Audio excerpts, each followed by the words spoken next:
Good evening, everybody. Welcome to Midland's regular council meeting for Wednesday, January 17th. We started at 4 o'clock, had an in-camera session, and they were recessed until 6 o'clock. So welcome to our regular session. It is now 6 o'clock, and I'd like to start off with our traditional land acknowledgement. The town of Midland recognizes it's located on the land which is traditional and treaty territory of the Anishinaabeg people, now known as the Chippewa Tri-Council, comprised of Beausoleil First Nation, Rama First Nation, and the Georgina Island First Nations. This territory is within Pre-Confederation Treaty 5 and Treaty 16 and included within the Williams Treaties of 1923. The town of Midland recognizes it's located on land which is the traditional territory of the Huron-Wendat and the historic homelands of the Métis, and their town is home to a large and diverse community of Indigenous peoples. I'd now like to deliver the following safety message. Should the fire alarm activate, please exit the room in an orderly fashion and proceed to the evacuation assembly area, which is located in the upper parking lot.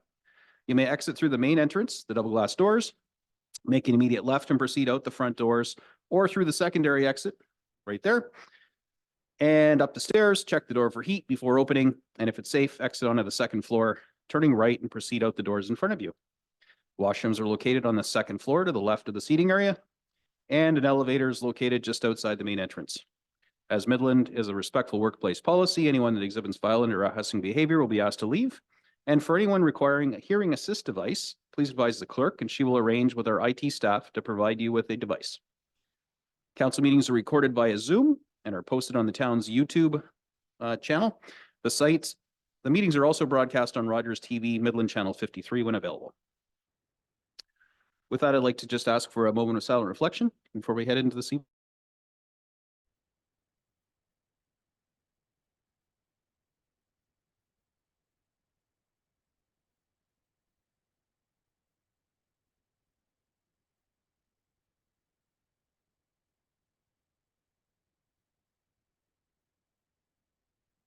Thank you very much, ladies and gentlemen. Number 7 on our agenda, declarations of conflict of interest. Council, are there any declarations of conflict of interest relating to tonight's agenda items? Councillor Downer. Thank you, Your Worship. I have two 10.4.1 CRS 24-5 parking and 23.5 bylaw 2024-8 parking bylaw amendment. Thank you very much. Duly noted. And the clerk, did you submit your form to the clerk? Or if you haven't, we'll fix you the form. Thank you very much. Any other declarations?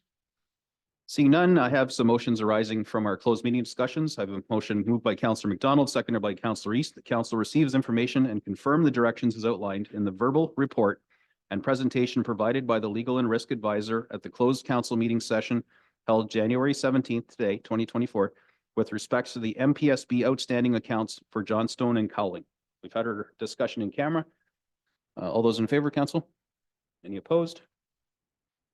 That's carried. And next, moved by Councillor East, seconded by Councillor McDonald. The council receive as information and confirm the directions as outlined in the verbal report and update provided by the legal and risk advisor at the closed meeting session of council held January 17th, 2024, with respect to the emergency cleanup at 140 and 150 Albert Street. We've had our discussion in camera, council. All those in favor? Any opposed? That is carried. Next, a motion moved by Councillor Ball, seconded by Councillor Prost, that the contents of the regular council with closed session agenda for January 17th, 2024 be approved. All those in favor? Carried. And next, moved by Councillor Downer, seconded by Councillor Meredith, that the items and related recommendations contained within the January 17th, 2024 consent agenda as consent items having been considered by council be adopted with the exception of the following 3 reports that were pulled. Item 10.4.1 CSR 2024-5 parking bylaw amendment, the 3-hour limit. Item 10.4.2 CSR 2024-6, the financial report as of October 31st, 2023, and item 10.4.3 CSR 2024-7, third-party events request for support. Those 3, which will be considered under section 17, reports and other items withdrawn from consent agenda for council's consideration, which includes presentations by consultants regarding a report under consideration. That being said, before we call the question on this, is there any councillor who'd like to speak to the matters in the consent agenda from a high-level perspective? I know Councillor Meredith, think you had one for BIA? Councillor Meredith? Thank you, Mayor Gordon. I just wanted to comment on the CEBA loan repayments that are due actually tomorrow. This is a loan that many small businesses relied on to survive the pandemic. What we're asking for, calling it, is the federal government to allow businesses to have the forgivable portion of the $20,000 gifted to them, even if they cannot come up with the $40,000 payment right now. I'm fully in support of this, of all businesses who are struggling to pay this debt, because an added $20,000 does have some major circumstances and the longevity of a small business. So totally for the federal government to act on it, and I'm sure most council can agree that this would be a great help to many small businesses, not just here in Midland, but all over the county and province. Thank you. Well said, Councillor. And just for the public following along, there's a motion that we've adopted or will adopt in a moment with this that reads that the Midland Town Council endorses the Downtown Midland Business Improvement Area, affectionately known as our BIA, request calling on the federal government to allow businesses pursuing the announcement 5% loan to also qualify for forgiveness of the forgivable portion, which is $10,000 to $20,000, and that this resolution be forwarded to MPP Dunlop and MP Chambers. And even though this is out of our direct control, councils are often called upon to show solidarity and have symbolic support for matters and issues near and dear to our community, and of course supporting our wonderful downtown and the merchants who successfully struggled and survived through COVID and are now asking the government for a little more leniency. Certainly seemed like a right thing to do. So council's throwing our support behind it for what it's worth, even if this letter gets to them after they've made their decision. Unfortunately, that's just the way the timing works, and we're doing what we can for you. So that's on our correspondence section for those of you following along. Any other councillors have any comments about the consent agenda before I call the question? Okay, seeing none. All those in favor? Any opposed? That's carried. All right, next, moving right along, moved by Councillor Bald, seconded by Councillor McDonald, that council resolve into the committee of the whole. Those in favor? Carried. February 14th, I'll have a deputy mayor to pass the mic over to, but for now it's all me. We wanted to try and pound through things quickly to get to the public meeting portion of this evening, which is the big one for us. It's hearing from the public about our budget, draft 2024 budget. I do have a preamble. So section 12.1, our 2024 budget, I'd like to call the public meeting to order. This public meeting is being held to receive input from the public on the town's 2024 budget. This public meeting is being held in accordance with section 16 of the town's notice bylaw 2009-20 and procedural bylaw 2022-2.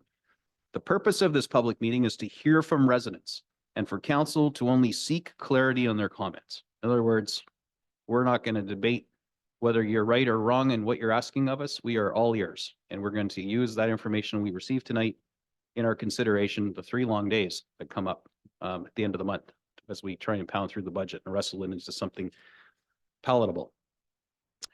So again, the purpose of this meeting is to hear from residents and for council to only seek clarity on your comments. As per section 9.9, subsection C of the town's procedure bylaw 2022-2, council members shall not enter into, I think I just said that, into debate or discussion of the matter during the public meeting. Council will not be making decisions or taking a position tonight. This is the public's opportunity to speak, and council encourages you to do so. All comments will be received for information by staff and considered during budget deliberations scheduled for January 31st through February 1st. I'd like to ask the clerk to confirm notification of the meeting regarding the town's 2024 budget. Thank you, Your Worship. The notice was provided in accordance with our notice bylaw. Of course it was. We have a very competent clerk's department. So I'd now like to open the meeting to comments from the public. If you have submitted written comments, there's no need to repeat the comments in this forum, although you're welcome to, as staff will be presenting those comments to council during the budget deliberations. If a previous speaker has highlighted your concerns, in appreciation of time, we would appreciate that the comments you provide are something new. At this time, I'd like to ask if there's anyone in attendance who'd like to provide comments respecting the town's 2024 budget. Please keep in mind there's a limit to 10 minutes. And when there's no further comments, then I'll be calling the public meeting to an end. Do we have anybody registered online, Madam Clerk? Nobody? All right, well, we do have a few people in the gallery. I wouldn't call it a throng of folks, but is there anybody in the gallery here to speak to us about the budget?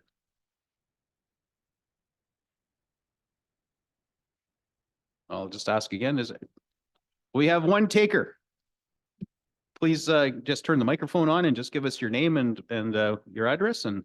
My name's Mike Nugent. I was born here in Midland in 1951. We lived on a farm on the Old Fort Road. We moved to town here on Benton Street, 1957. The mayor back then was, excuse me, I'm going to grab my book.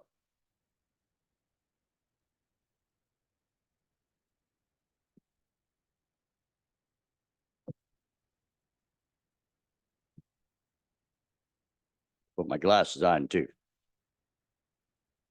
Charlie Parker was the mayor back then, through the 50s and part of the 60s. 3-4 terms he served. He owned the Parkside Inn on Young Street, right beside the Dairy Queen. Ran that business long time, 40 years some. Then Al Roach became mayor in the 60s. He did a lot of good for the east side of town. Dollar Town, the poor side of town. Like I say, I'm on the west side. He became mayor in the 60s. He owned Al's Spaghetti House. It was a restaurant, gas bar, convenience store, and dance hall. I worked for Al. Pumping gas, selling smokes, pot, chips. Minimum wage back then was $1. Went up to $1.25. When I asked Al, the mayor, for that quarter raise, oh, I got a free lesson on economics, and I think I got a dime out of them. Times were even tough back then. Two good mayors, they had their own businesses, and they did all right. Had them 30, 40 years, each of them. Now that Al Spaghetti House, that's a new medical clinic.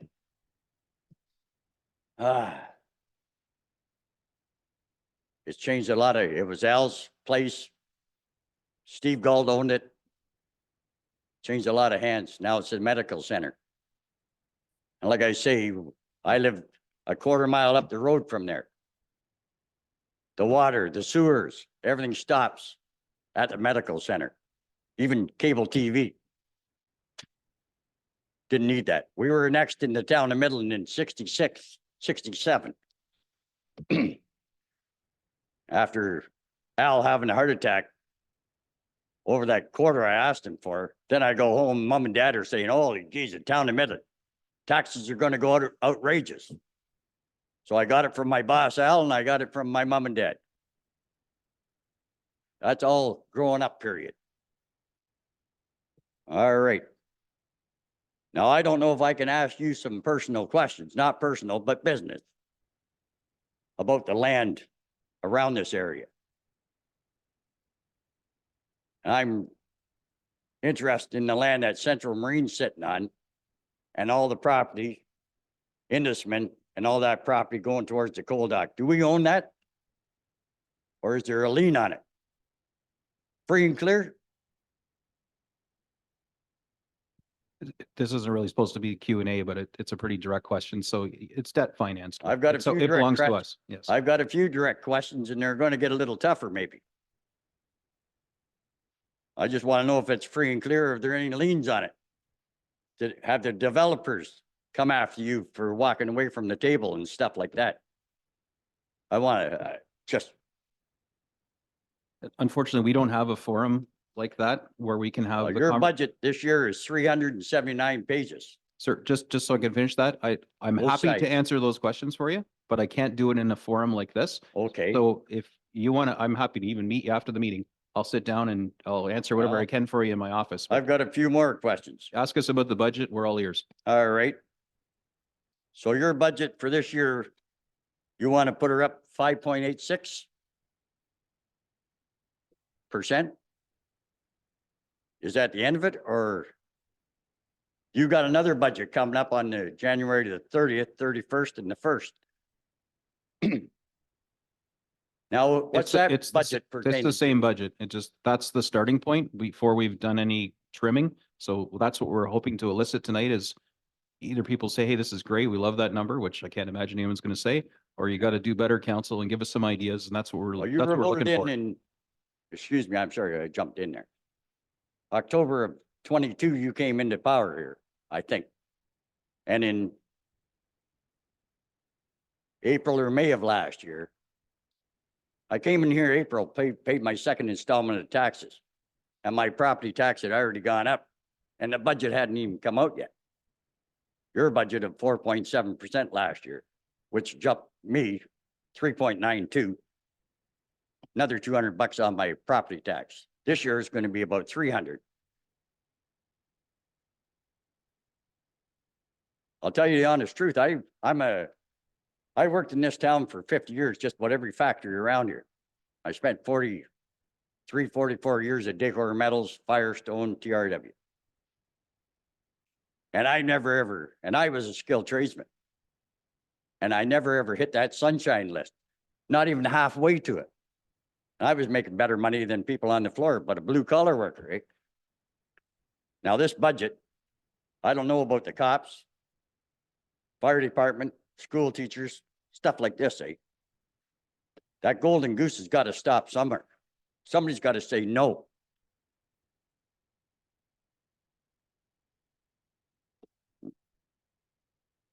These are rough times for everybody. Everybody's got to pull their weight. I mean, everybody. I'd like to know if, a lot of questions I want to ask. Who's the landowners or even that medical clinic? Do they pay taxes on that land that is sitting on? I'd like to know stuff like that. Because I'm a taxpayer and my mom and dad were taxpayers since 1957. I'll tell you the honest truth here. As a senior citizen, I'm pulling in $2,400 a month. And I've got a fair-sized shack. And I do it all on my own. My kids say, slow down, Dad. Slow down all day. Not that way, man. Now, if I can run a big shack, maintain it, 2 vehicles, a boat, and I even got to pay for Peterson Park because of your boon, not your fault. Them parking meters that came into this town a little while back before your turn. They're not working. You got to get that money from somewhere. I pay my taxes. Peterson Park was nice to launch my fishing boat along with the other towns. That's all gone. So I'm pulling my weight. I want to make sure everybody else in this town, I don't care what race, creed, or whatever it is, but they got to pull their weight. I don't want to see a $750,000 splash pad at Little Lake. Stuff like this it's got to quit. Am I putting you to sleep, Mr. Downer? You're a good lad. So far over your 2 budgets, it's going to cost me $500-600 off $2,400 a month.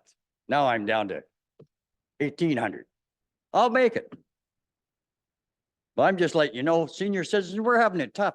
I know. I wouldn't want your job. You're no Hazel McCallum. That's all I'm saying. I'm not on your, I'm on the side, but I don't like the way you've done things over there in your short term so far. And I just want to say thanks for hearing me out. I spent all day reading that. Got lots of backup in this town. Thanks for hearing me. That's all I got to say. Not a problem. Thank you. And if you'd like to take me up on that office visit, if it's not tonight, we'll you put the boots to me and I'll answer everything I can for you. I just unfortunately, this is not, I can't do it in this public meeting forum. All right. Anybody else? Well, I can't say that I guess I need to say I'm a little disappointed that I'm glad we have one person in town out of 18,000 residents that wanted to come and give us input. You probably gave us input of about 15, 20 people. That was good. But really, I was truly hoping for a little more engagement in this process. But to be fair, most of these meetings aren't really well attended, or it's the same one or two people. So anyway, for those watching along, kicking yourself that you're not here and you're hearing me saying how disappointed I am, feel free to email your comments, your questions, your support, or your critique to budget@midland.ca. And all those questions will be collected. You will receive a response. And we will see, council will be given a copy of all of those questions and the responses, and we'll use that to help inform our discussion. And I guess in sort of paraphrasing, the budget number that is on the draft is not set in stone. That's the whole purpose. It comes as a draft. And then it's up to us to not only take public's input that we get shopping or on the phone or email or people bumping into us on the street, but also from these meetings, and also what we also know that's true in our families and our finances on what can we do to try and make this budget more affordable, given the great deal of pressure this municipality is under in our costs, but also in our residents' ability to pay. So your point's well taken, and I appreciate you coming. And I'm sure you spoke on behalf of many people in the community without knowing it, and council heard that. And I hope you'll follow the 3 days of deliberation and see how hard we're going to work, and that we're not merely rubber stamping a draft budget into life. Okay, so if there's no further comments, then I'd like to thank the public, aka our one person. God bless you for your comments, and I'll call this public meeting to an end and just remind folks, keep the comments coming in, budget@midland.ca.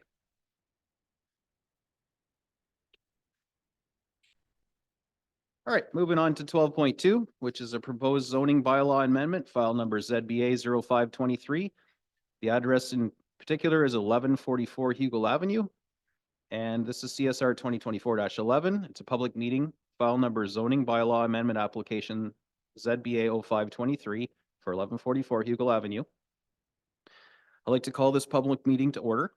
The public meeting is being held under the Planning Act to consider an application for a proposed amendment to the town's zoning bylaw 2004-90 respecting 1144 Hugel Avenue, which is the Super 8 Motel in regular speak.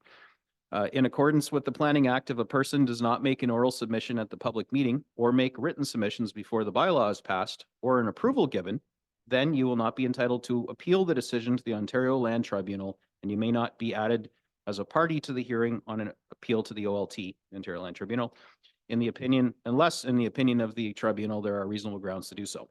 The purpose of this public meeting is to hear from residents and to seek clarity on the application. Council is not making a decision on the application or taking a position this evening. Staff will report back in the future with a recommendation report.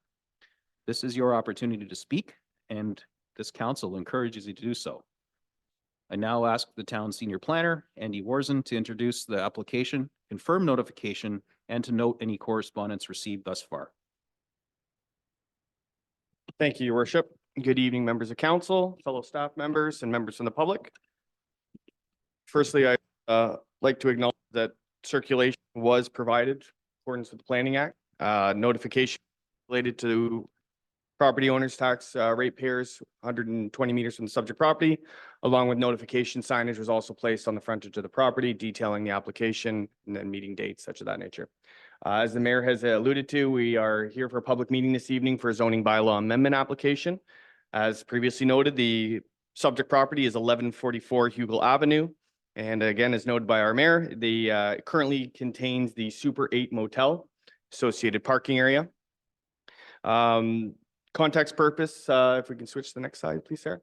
The subject property, as noted, is located along Hugel Avenue with frontage along Hugel. And it is in close proximity to the main intersection there of County Road 93 and Hugel Avenue, located along our Highway 93 corridor. The current designation of commercial corridor, along with the zoning of highway commercial, both permit both the hotel and an eating establishment in terms of uses. Tonight's application is to seek relief from the zoning bylaw as it relates to required parking and the size of a loading space, which is the relief is required in support of a proposed addition, two-story addition to the Super 8 Hotel. If we go to the next slide, it should be a site plan drawing.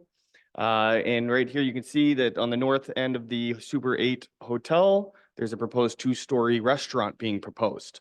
Again, the application tonight is to seek relief from the required number of parking spaces and the loading space. In terms of some preliminary comments, we did vet this application through our pre-consultation process. We had a lot of back and forth with the owner, their designer and consultant. So in terms of the planning stuff, concerns or items of preliminary interest in terms of the town side of things, just ensuring that the proposed addition can function appropriately on the subject property and with the hotel.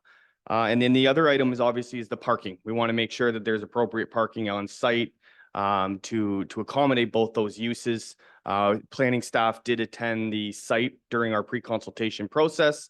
And, you know, at the end of the day, we did notice that there was an individual who had parked off-site from the hotel who walked across the property and then went into the hotel. So those are the kind of things that planning staff want to make sure that that isn't occurring. And then again, making sure that there's the appropriate parking on site to accommodate both the hotel and the eating establishment. My understanding is the owner's planning consultant is available this evening for to provide another presentation, probably give you a little more high level information about the development itself. But I am available for any questions or comments. Sarah, I believe the next slide is just, it will display to the council just the, again, the two regulations that are being requested relief from. You can see there, the bylaw would require 113 spaces, whereby they're requesting 101 spaces. And then again, the loading space size, right now, the requirement is 2 meters wide, or sorry, 4 meters wide with a 21 meter length. And the applicant wants to reduce that to 4 meters wide and 9.5 meters in length. So that concludes my presentation. I am available though for any questions or comments should there come from the council or anyone from the public. But again, I believe the planning consultant is also here this evening to provide a presentation. Thank you very much. Thank you very much, Ms. Warzen. I'd like to extend an invitation to Richard Domes, agent on behalf of the applicant, to make a presentation and provide any additional information.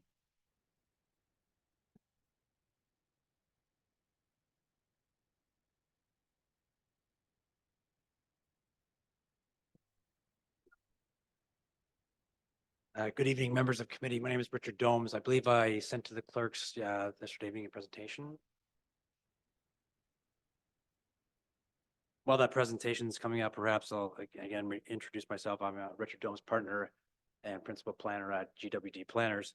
We represent United Hotels, who are the owners of 1144 Hugel Avenue, which again is the site of the Super 8 Hotel.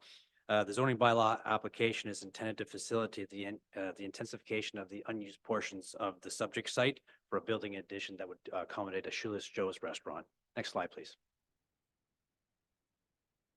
The existing hotel is a 3-story building measuring approximately 35,000 square feet. The hotel features 65 guest rooms currently. 79 parking spaces exist, which are primarily accommodated within the west side yard, with additional parking in the rear and east side yards. As shown on the screen, there is a vacant lawn area just to the north of the existing hotel building. Next slide, please. And this slide shows the west primary elevation taken from the Super 8 Hotel parking lot. And that was taken on Canada Day weekend of last year. Next slide, please.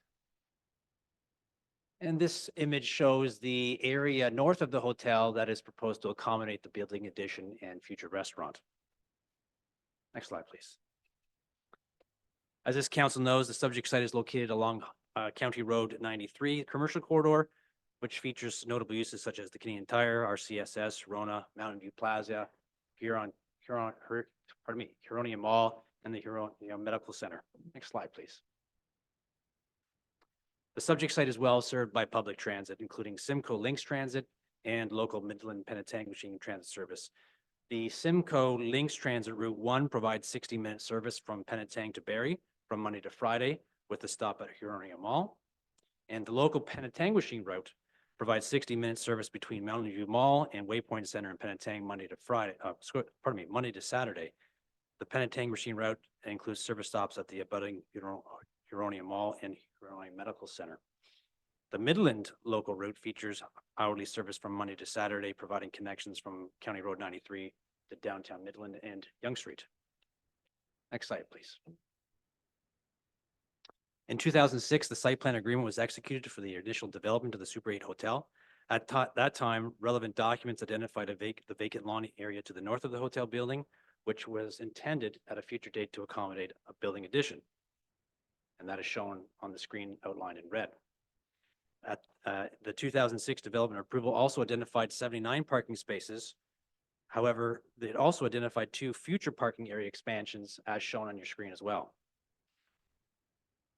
There was no dedicated loading space required for the hotel at the initial development stage. Next slide, please. United Hotels proposes the development of a 2-story building addition on the vacant lawn area north of the existing hotel building. The proposed building again is going to accommodate a Shula Stroh's restaurant. This restaurant would include 3,600 square feet of floor area and include a total of 127 seating for 127 persons, which is included 75 are included indoors, and an additional 52 additional seasonal outdoor spaces on patios at the ground level and a second floor terrace.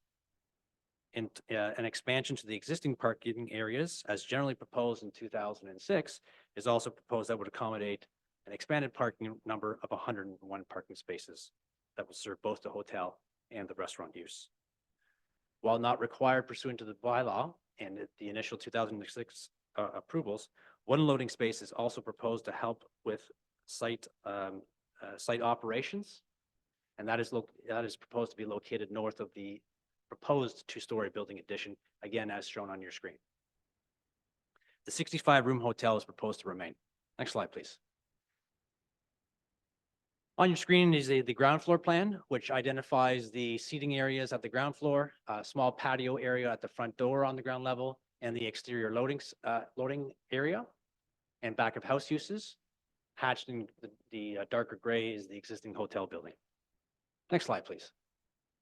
This slide shows the second floor, which includes 157 square meters of seating and back of house areas that will accommodate additional 19 service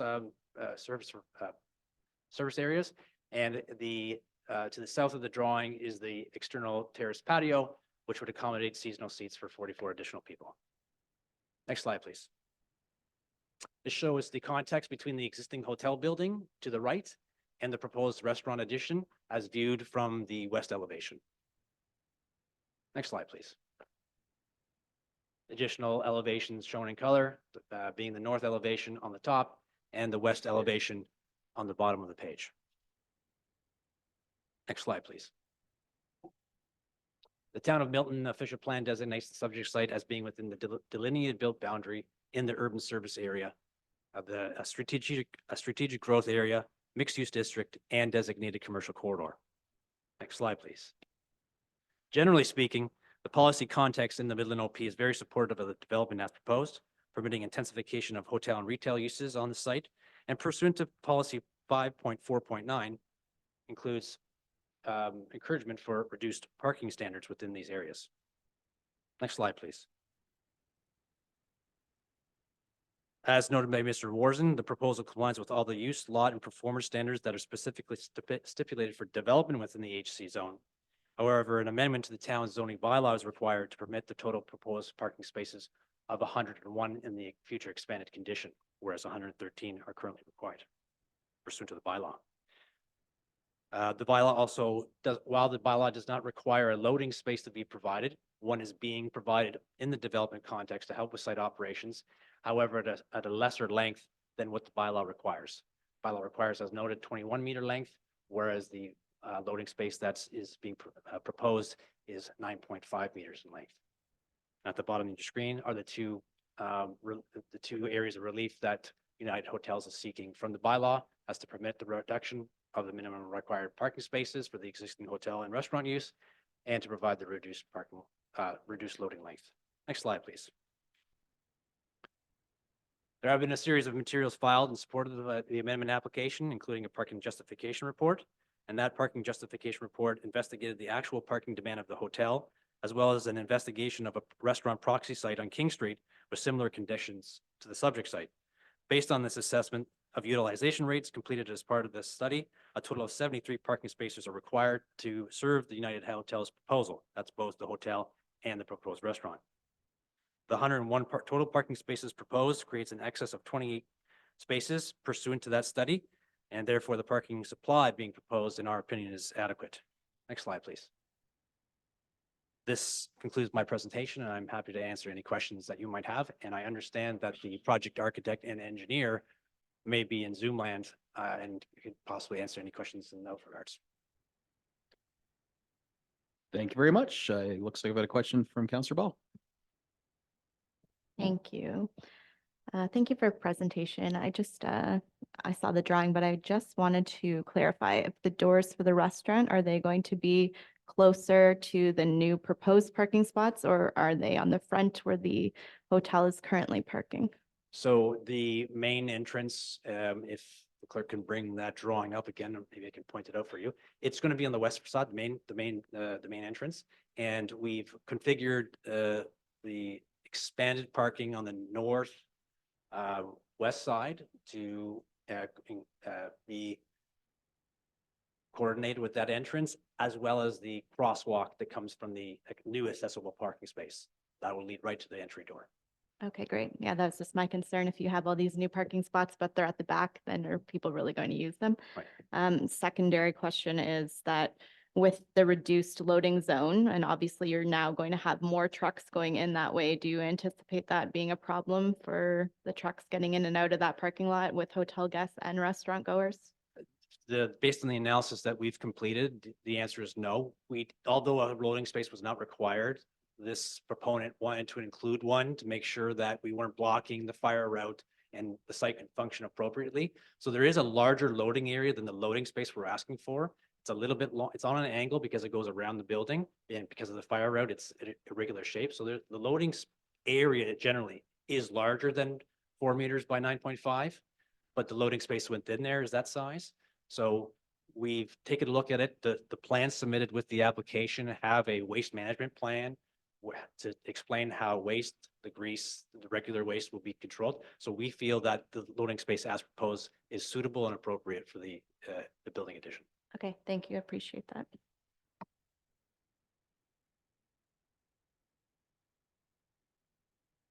All right, it is a public meeting. Oh, sorry, Councillor Emeritus, and then I'll ask if there's any members of the public. Thank you, Mayor Gordon. One question, if we go back to the, what's there right now, that grassy area, is that the footprint? Are you within that footprint, or is it extending out a little bit? I believe it's extending out a little bit, but generally speaking, it is very comparable. Okay. Thank you. So it's going to be a modestly sized restaurant.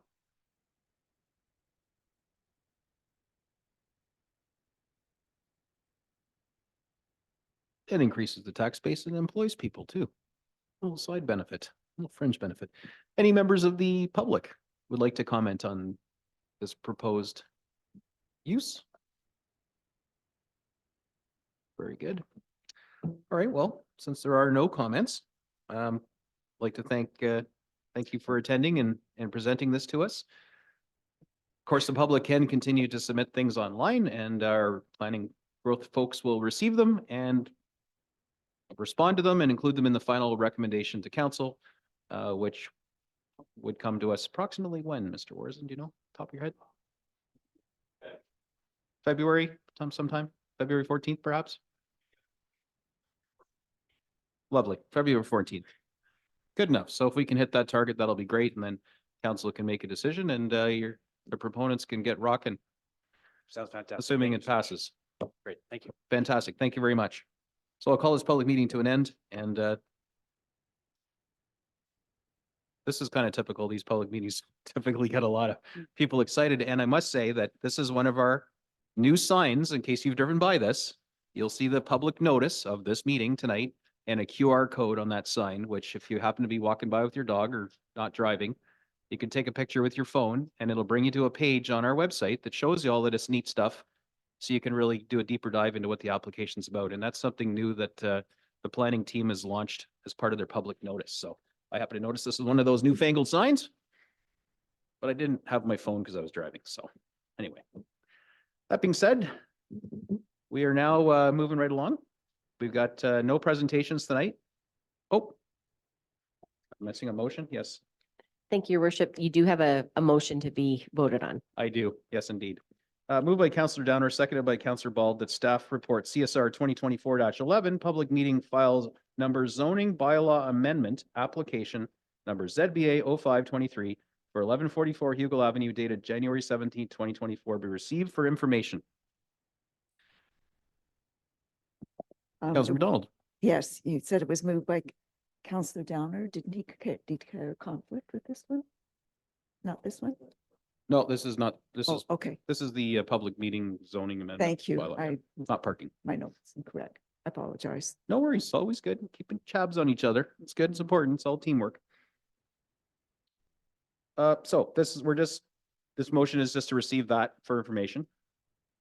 All those in favor? Any opposed? That is carried.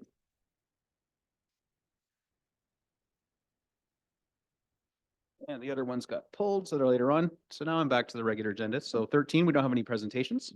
14, we don't have any integrity commissioner recommendation reports, which is lovely. We haven't had one all since the election, which is I'm darn proud of. 15, deputations and petitions. Up first, 15.1, the Southern Georgian Bay Airboat Rescue Initiative. We have Sherelle MacArthur and Christina Wood Horton to present to council. I would welcome you to approach the podium, press the little button, turn the mic on, and you've got 10 minutes to wow us. I've seen and heard much of this before, unless it's changed, but I'm still looking forward to it because it's a pretty amazing initiative. So take it away when you're ready.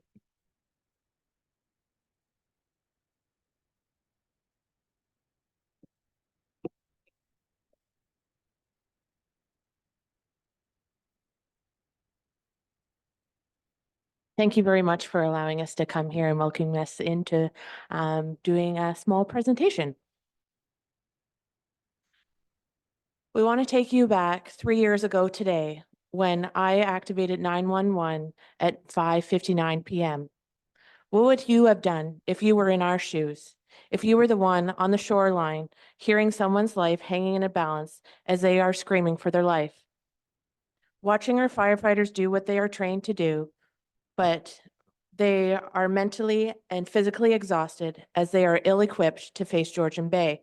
Our story ended in a fatal accident, and we can't go back and change the beginning, but we can start where we are and change the ending for others. Southern Georgian Bay Airboat Rescue was born on the conviction that no one should go without the care that could save their lives, motivated to change emergency care for the people that needed it. Our Southern Georgian Bay firefighters have the hands that heal and the hearts that reassure in any medical crisis. I'm Christina.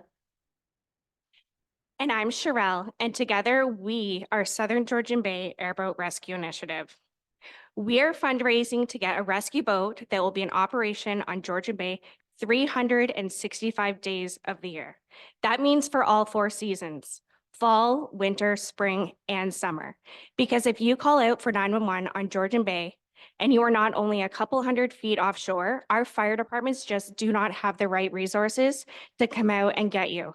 But this rescue boat is going to be a game changer for Georgian Bay. We have partnered up with a local company in Carling, Ontario that will be custom building our boat. They are so stoked to be working alongside us for this initiative. As of right now, our rescue boat is in the drawing stages with the engineer to be totally customized to our specs. It will be equipped with one powerful motor, which will drastically change our response time. It will be outfitted to try and make as many saves as possible. This thing will be equipped with thermal cameras, navigation equipment, and a heated cabin. This way, we'll be able to locate the patient and get them out of the elements right away. It will be able to go over land, broken ice, on top of ice, through the water, and withstand 1-meter waves. This is not your typical flat-bottom airboat, nor is it a hovercraft. This craft has inflatable cylinders with a scale-like shield to help protect it from punctures. These cylinders help to provide a more cushioned ride and a smoother transition to all terrains we throw at it. How will this help? Let's give you some scenarios. Maybe it's a nice summer day and grandpa and his grandson are out fishing and they're in a situation where grandfather requires medical attention. Heck yeah, we're coming. Maybe it's little Timmy and his friends Susie and Janie that are lost out on the bay in their canoe. Not even a question. Maybe John and his family have found themselves in a snowmobile or a boat accident. Maybe it's your family at a summer cottage on an island and they need medical treatment. How would you react if you call 911 and they advise you, I'm sorry, we do not have the resources to get to you to provide medical care? These are words you would never want to hear, and we have heard countless stories of this being the current situation. We will respond to medical, fire, disabled boaters, disabled snowmobiles, and lost individuals. We will respond to anything a fire truck would normally respond to on land, except now we'll be able to respond on the water. With our reciprocal agreements, we will come out and assist our other communities that sit on Georgian Bay. This boat can go over all kinds of terrains. It doesn't need a boat launch. It will be sitting on a trailer hooked up to our rescue truck inside Station 5, Victoria Harbor, ready to respond. We will continue to evaluate our response times at all times to make sure we are providing the service that Southern Georgian Bay expects. Heard on the bay, call on Tay. The likelihood of more water and ice related incidents only elevates with increased lake use. Our communities are only growing. The fire department will be ready to respond and ready to help. With your partnership, we'll be shaping the future of critical care. From a single airboat to highly skilled firefighters providing care on water and ice and on the ground, if you can find it in your heart to help our departments, you'll be providing them with the essential equipment they need to save lives and protect our communities. Our goal is $350,000. So we are asking you to unite with the community because they have shown that this is the need by helping us raise $253,000 in the last 29 months. This means we only have $97,000 to go. If you choose to endorse us, not only will you empower another local organization, but you will go down in history with this flagship to change how we provide search and rescue for all. Every single dollar matters and all the support we can get. You can help us bring this essential piece of equipment home. Give our firefighters a fighting chance, for every minute is critical to change and fight for a life. Allow your support to be someone else's survival guide. Thank you for your time, and we hope that we can find a way to collaborate together. The end. Thank you very much. Just before we get, I'm sure council will have questions on this. How did you manage to negotiate the price of this airboat years ago when you first started the funding? How did you get it so that they would hold the price and that it wouldn't inflate with the ridiculous inflation that we've all experienced over the past few years? Well, as you know, So as you may know, some of you, our first initial was with a dealership in Saskatchewan. However, the craft that was manufactured in Russia. So as we started out, obviously the war happened, and so we had to pivot. And luckily we found, his name is Oleg, and he's Ukrainian, and his family's here in Ontario, and they've started up a business. And so they actually have the technology that we need. And so that's why they're excited to build a boat for us. So it's, to answer your question, it's being custom made for the price that we need. That's very creative. And when you say we're going to respond from Tay, who is going to be trained to operate this boat? Will it be Tay volunteer firefighters, or will it be third-party people, or are you guys suiting up and getting out there? Yeah, after 3 years. So Tay Fire Department, we are a volunteer-based fire department, but which means we do work 24/7. We have a technical rescue team. So we have an ice water rescue team of a team of 20. So they will actually be the ones operating this craft. We are not firefighters. A lot of people think we are. We're not. We just started this initiative. Razors. We're their community partners. No, that's awesome. And as I said, this kind of rescue craft changes emergency response from a body recovery, which is typically what happens now, to the actual ability to pull someone out of the water while they're still alive. And that is a game changer, because most of these things end up being body recovery. So yeah, we'll open this up to council. Councillor Downer. Well, you'll never get any argument from me about emergency vehicles. Because I called on several of them about 6 months ago, right in this very council chambers. So congratulations for what you're doing. I think it's very impressive. It'll serve not just Tay Township, all of North Simcoe. And you're to be congratulated, and hopefully we can help you. Thank you very much, Jim. Those positive words are awesome. Councillor Meredith. Thank you, and thank you for your presentation. Just curious on who is actually, who's helping you out? Like, there's pretty technical stuff in this boat. So who is actually helping you out design it, what it needs? Is it the local fire departments, or is it more extensive than that?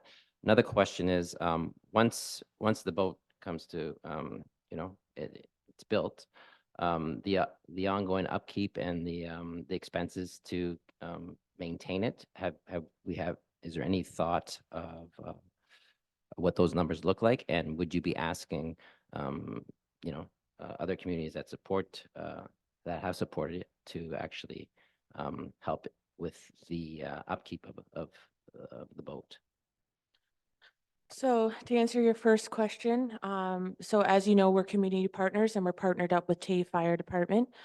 So our fire chief, the technical rescue team is actually kind of his baby. And so he has already researched way before we even brought this to his attention. It was always something we needed. It was just, we needed somebody that was willing to spearhead it to make this happen.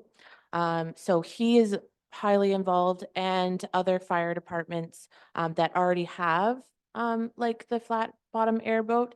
We've asked them, what do you like? What don't you like? What would you wish you could have? That kind of thing.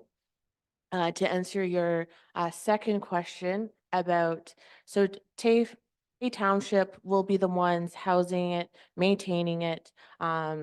And so they are taking the cost as of right now.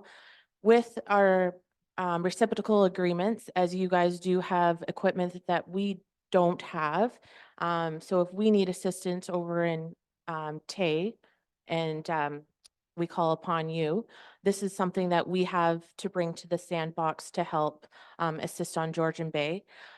Now, when it comes to, let's just say that Midland, you guys do call on us constantly, then that's something that our fire chiefs are going to have to discuss between each other, between them, to see if this is something that should be thrown on for maintenance or whatever, or it should be charged. That I'm going to leave that to our fire chiefs and to you guys if it ends up coming to you as well.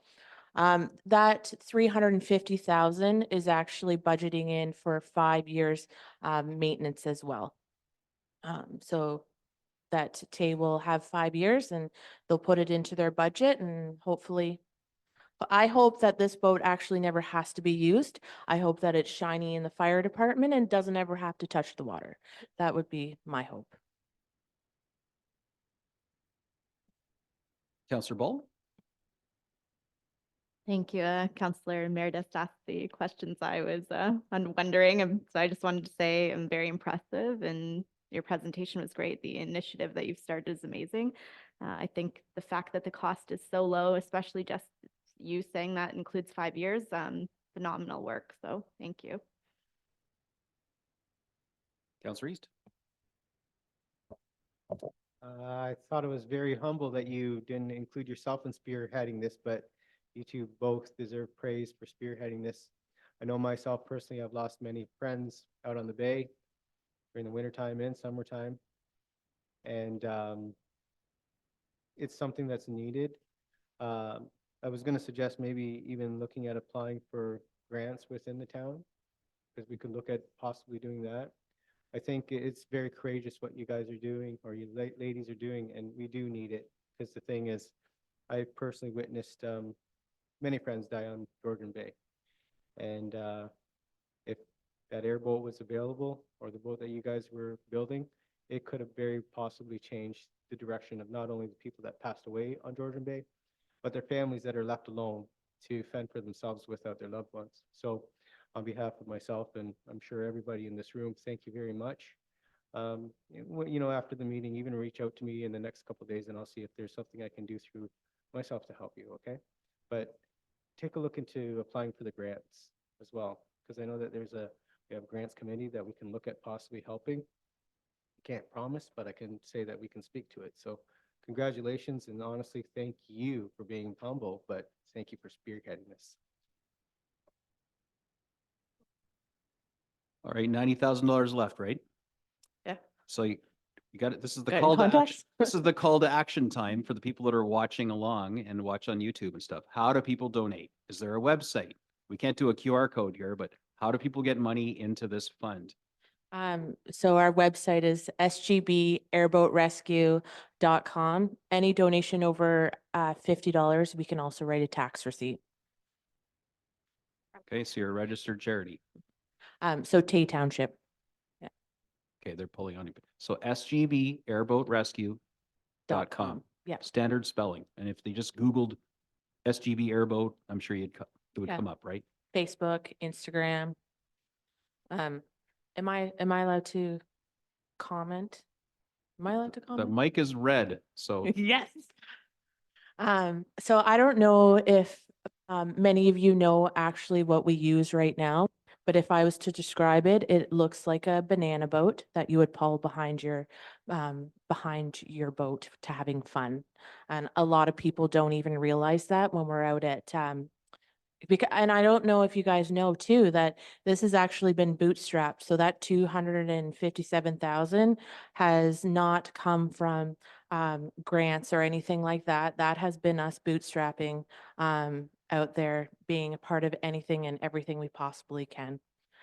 Yeah, so still red. yes, I've bumped into you at many things that I've been at, whether it's a funeral or a party or something at the MCC, and you've got your little top that, donation thing. You guys have been incredible at this. So actually, it's quite inspirational. I think other people looking to raise money should probably talk to you about how you did this so far. So $90,000, you're close to the end. And definitely for those following along, if you've got an extra $20, it's burning a hole in your pocket you don't know what to do with. Southern Georgian Bay Airboat Rescue.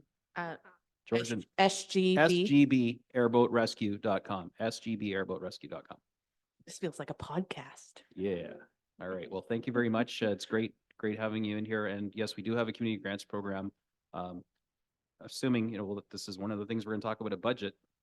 Do we have the dough to run the community grants program again this year, as worthy as it is? So wait for the output of our budget deliberations to see whether it still exists. If it does, there'll be an intake stream, and you can apply for up to $10,000 through that stream. All right, and it might be something we can challenge our neighboring municipalities to match. So there's stuff we can do, but we got to get through one step at a time. And the first one is you letting council know that it exists, and the people that follow along us online that it exists and what you're raising money for. So thank you. Yeah, any support. It doesn't even have to be monetary, but even just telling somebody else as well. So this is what we were coming here for, to spread from 2 people to, 20 people. So, And I apologize for my emotion today. I knew them personally. And I'm just emotional.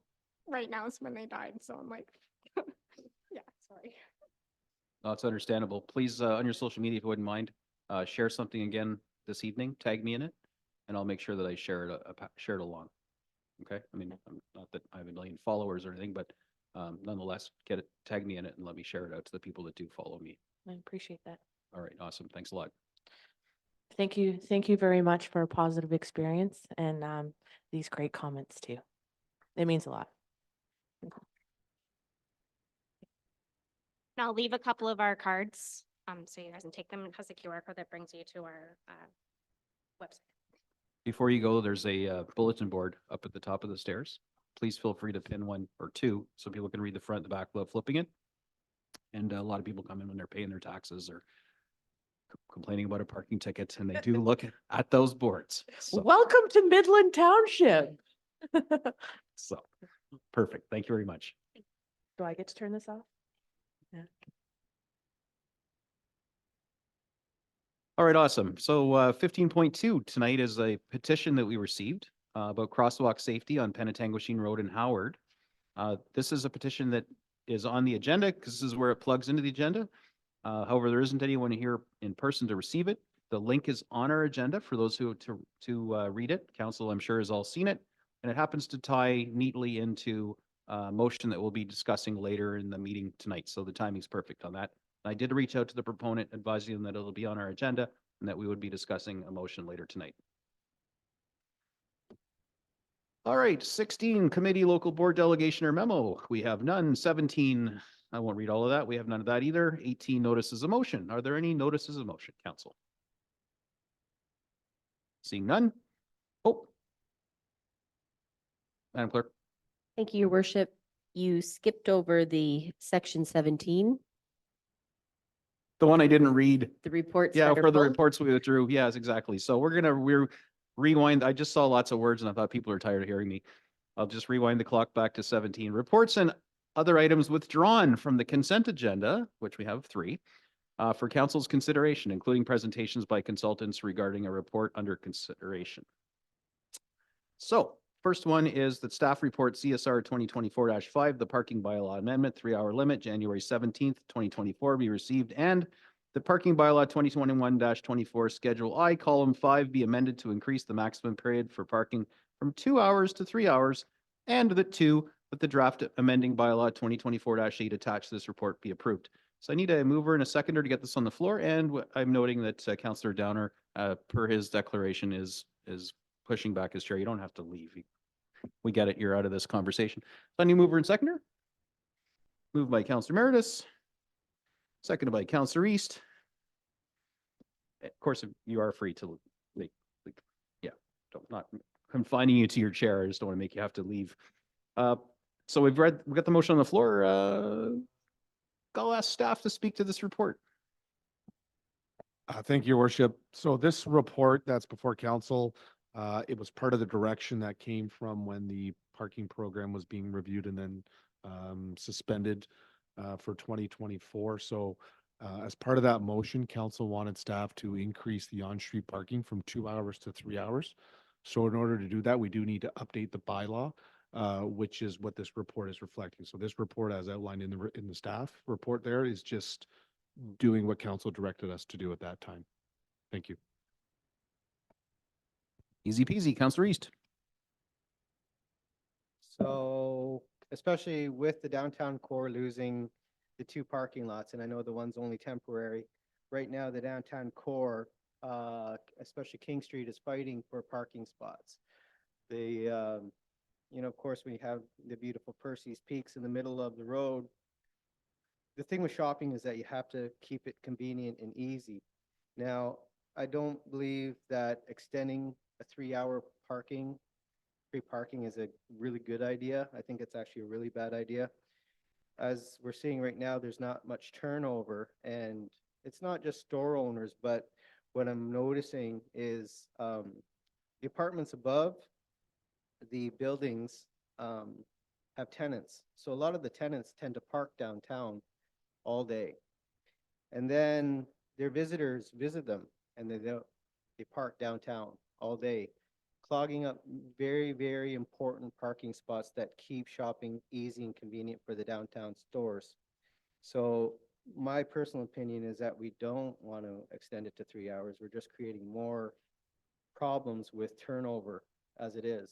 And right now, we really need to utilize what's down there as it is. So I wouldn't be in support of extending the 2 hours to 3 hours. I think as it is, 2 hours right now is even pushing it.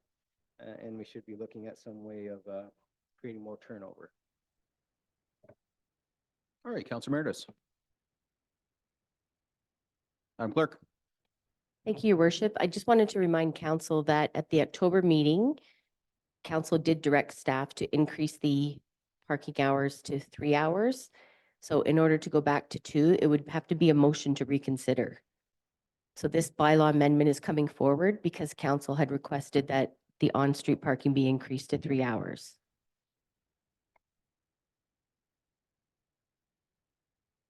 Councilor Meredith. I just want to comment on when I read the report, and I realized that that 3 hour request went through to staff. But reading the report, it's unfortunate that there's been instances just this past week where someone called in and the car would be at that position, let's say for a period of 3 or 4 hours. Bylaw is not around, so they would come on that phone, that call, because they weren't previously monitoring the streets. Then from that period on, they would chalk the tire and so forth and have that extended 2 or 3 hours, which that's not what I think, that's not what I was envisioning with that 3 hour leeway. So if we just keep it at 2 hours, therefore, when bylaw comes in chalks, then they have 2 hours. So that on top of whatever amount of time that they were there already. So it doesn't make sense to extend it to 3 hours. And we are going to have some bumps along the road come summertime, but there might be an influx of bylaw calls from probably businesses, or most of the ones that are going to monitor the parking spaces in front of their businesses or their blocks. So I think 2 hours is sufficient enough. I did speak to the BIA, did actually have a survey go out, got a mediocre response from the businesses, but I don't think they understand the actual, the meat and potatoes of if they actually read this report on how the 3 hour limit would be engaged. So that car could be there for 6 hours and finally get a ticket on that 6th hour. So that's why I don't agree with extending it to 3 hours. So if it has to put a motion in tonight, like right now, I would do that to leave it at 2 hours. But we just not pass this and then. Or just not it pass it. remains status quo. Status quo. Which, right. And that's what That's an option. That's what I was basically, I'm not in favor of it. So. Okey doke. Thank you. Councilor McDonald. Thank you, Your Worship. I have a comment in regards to, I wasn't going to support this because we're appointing a committee to review the parking situation. So why are we making another change? But I was straightened out. We're making the change because we directed staff to do so. So I'm asking, my question is through you to the clerk, is it better to request that we reconsider or just defeat the motion? Which is going to be easiest to administer effectively and efficiently? Through Your Worship, through to Councillor McDonald. I'm thinking maybe a motion to reconsider because council did provide the direction to staff. So that is what staff is doing. So even if you vote this motion down, you still have the direction that you've given to staff. I may, your worship, I will then put forward that motion. Can I do that now to reconsider? I'm just going to check my procedure bylaw. That's the girl.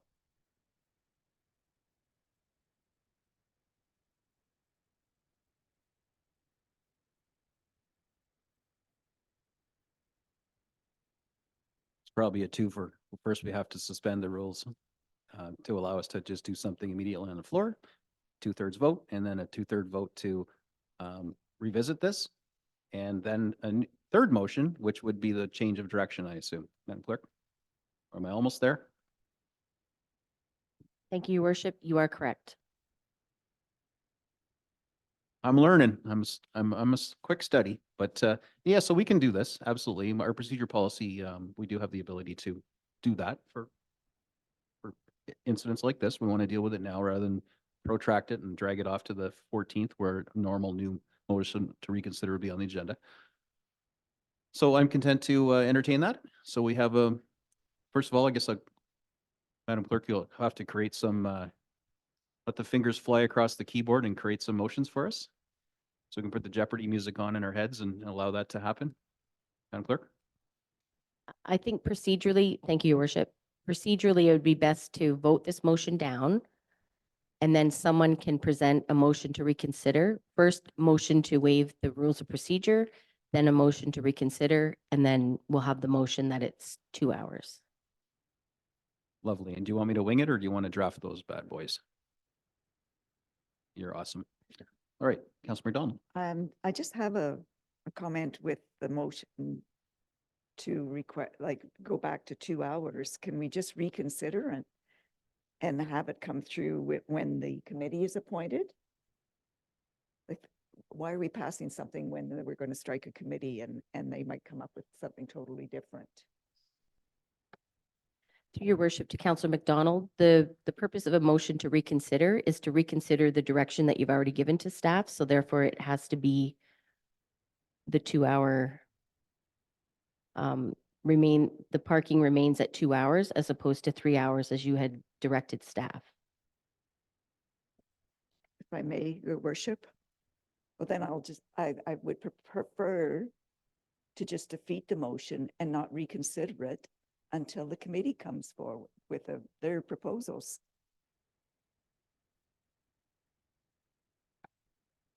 So what type of limbo does that leave our enforcement in if we defeat this motion, which, doesn't allow the 3 hours?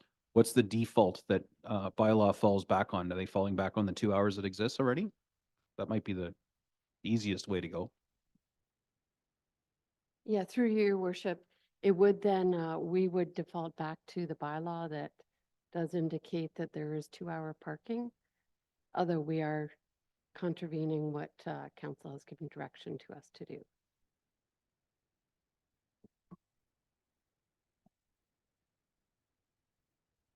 Okay, well, fair enough. Well, we all know this, so we can't browbeat staff for not enforcing the 2 hours. Madam Clerk? Thank you, your worship. I think procedurally, it would be best to have a motion to reconsider just so that we start fresh. As Councilor McDonald said, there is going to be an ad hoc committee, a parking committee. So it would be best to provide the motion to reconsider. All right, 3 votes, easy peasy. And speaking of the parking committee, I'll be appointing Councilors East and Councilor Meredith as our council appointees on that. The rationale for that, of course, is they both are stakeholders in this discussion, and by appointing them, they don't have a MCIA conflict. So it frees them from any conflict of interest allegations, and they can participate along with the BIA. The recommendations of this committee will come back to council. So I don't want anyone to feel slighted that you're not on the parking committee and want to have a say. 100% you will. The committee is just going to do all the heavy lifting and come up with probably more than one recommendation for council. And then ultimately we'll decide on what parking 2.0 looks like sometime this fall, definitely before the next budget. And so the call for BIA or downtown business owners times 2 will go out soon, and then 1 other community member at large. And that will form the composition of the parking committee. That should happen very soon. So anyone watching along who's keenly interested, be ready. We'll put it out on the town's website, a call for those 3 other positions on the parking committee.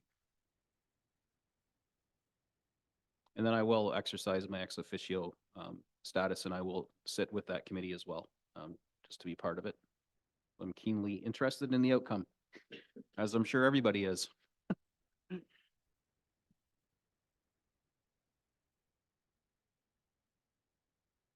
No, we're just waiting on Madam Clerk. She's taping up our 3 motions for us, so.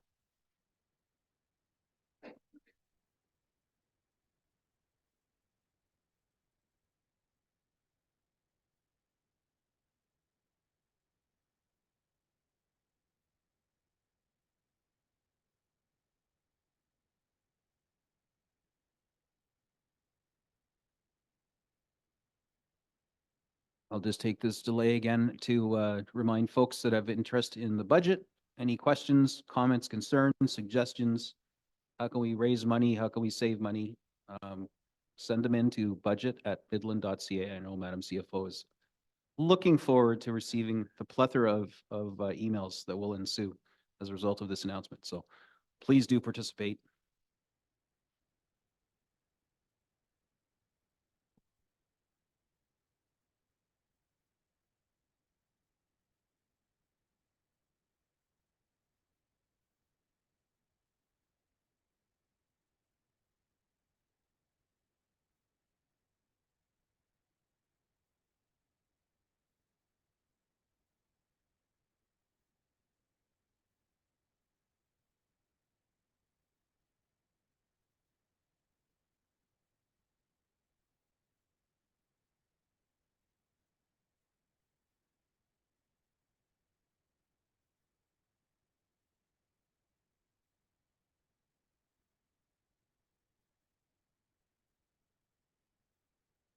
All right, council, hot off the press.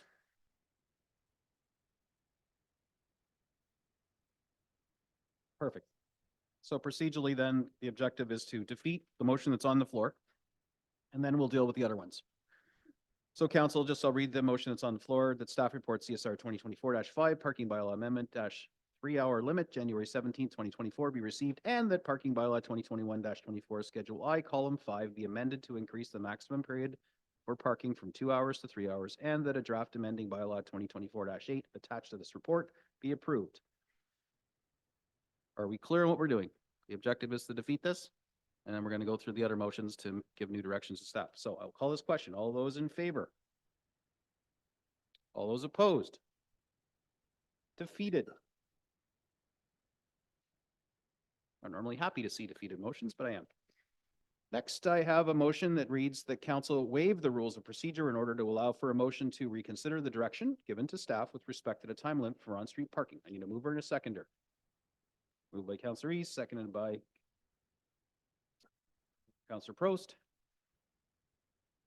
All those in favor, we need 2/3 to waive the rule of procedure. All right, we got it. Passed.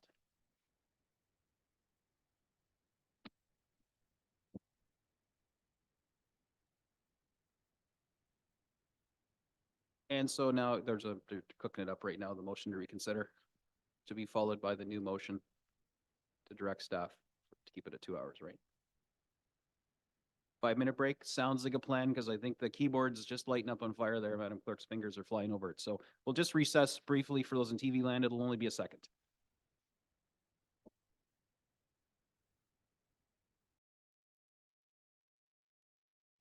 All right, welcome back. We now have a new motion here, moved by Councillor McDonald, seconded by Councillor East, that council reconsider their direction to staff on October 18th, 2023, and that the on-street parking time limit remain at 2 hours as set out in current bylaw 2021-2024, Schedule I, column 5, and that bylaw 2024-8 be withdrawn from the January 17th, 2024 agenda. I think we're all clear on what we're doing here now. So I'll just call the question. Or are there any questions about this? What we're doing? Okay. All those in favor? Any opposed? That is carried, and Counselor Downer is still out of this conversation. Welcome back, Counselor Downer. Alrighty, now we are moving on to the next motion is that staff report CSR 2024-6 financial report as of October 31st, 2023, dated January 17th, 2024, be received for information. I need a mover and a seconder, and then we'll turn it over to Madam CFO. Moved by Counselor East, seconded by Counselor Prost. All right, Madam, perhaps rather than making her do the whole presentation, because it is a pretty beefy report, whoever asked to this be pulled, do you have any questions that you'd like to lead with? This is the financial report. I Counselor was, Meredith. I did pull the report. I'm not sure if anybody else did. It was quite a lengthy report, and I just concentrated on, because we were going into budgets, I just, soon, I was concentrating on the, my notes here, on the capital results of, in the report dated October 31st, 2023. I did submit some questions to Madam CFO. So the one question in the report, I highlighted quite a bit of categories that I wasn't quite sure of how to take them.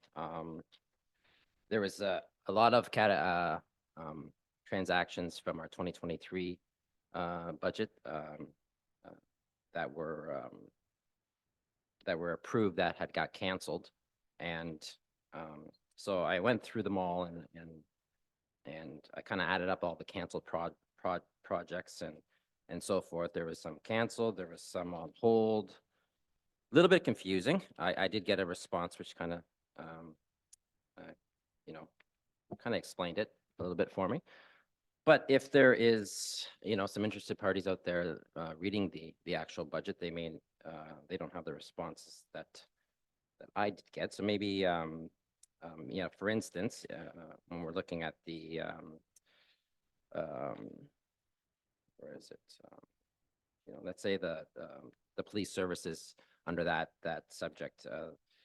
There was window replacement, flooring, and some change rooms, washrooms, for instance, canceled on the report that equaled about $48,000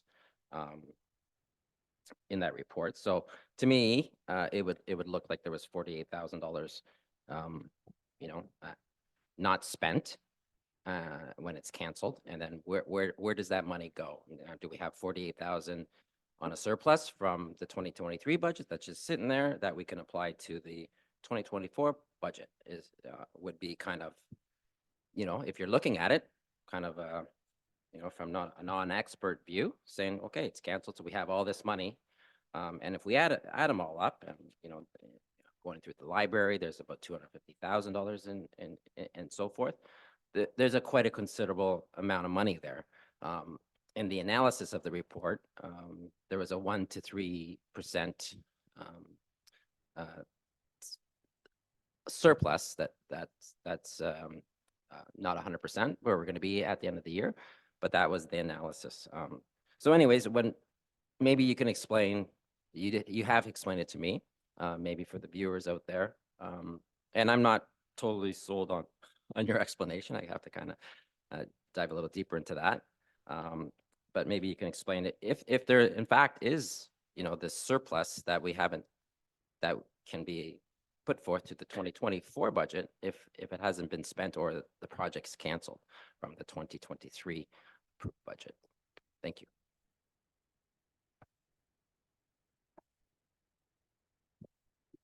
Thank you, Your Worship. Through you to Councillor Meredith. I'll start with the capital list, right? And so you use the police service board and the library as examples.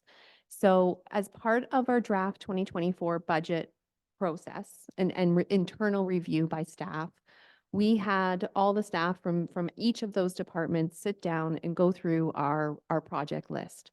And during those discussions, we said, these projects can be canceled, right? Let's cancel those projects. And in some cases, they were canceled because, you know, the work can be deferred because we've sort of reassessed the conditions. In other cases, it's because we want to now do another assessment and see, is that work still required? Can we push it out in future years? And so as part of that process, as you said, we've canceled or we've closed projects. Now, I want to sort of use those terms loosely because they're not quite canceled or closed yet, right? And these are estimates at this point in time, right? Because our 2023 year-end report or results are not yet fully known, right? We've still got bills coming in. Expenses are still being paid for 2023, right? And that's going to happen for the next couple months, which I did explain, right? So there's that piece. But the other piece to that is when we're canceling or closing a project, we're essentially saying that those funds are no longer committed, right? And so committed funds means that, we've said we've got so much money in reserves for a project. We're going to commit those funds to that project, right? So by canceling the project or closing out the project, we're saying we no longer need those funds. And to your point, can they be applied to the 24 capital budget or 25 or 26? Certainly, right? And so that's the exercise that we went through and did, right? And that did amount to a significant amount of money, right? And so you've kind of laid that out in your report. Off the top of my head, it was almost close to $2 million, right, in total. So that's the capital piece. The 1 to 3% surplus that the report speaks to, that's the operating surplus, right? So that's completely separate from the discussion we just had. And that's your estimated revenues from the budget based on actual, right? Revenues, expenses, that's the difference between is our operating surplus. And so normally a normal surplus in my opinion would be anywhere from say 1 to 3%, which I do think at this point in time we are trending towards. Now, as part of our year-end closeout results, which aren't quite finalized yet, we will know what that surplus looks like. That surplus then gets distributed according to recommendations from staff that are approved by council, right?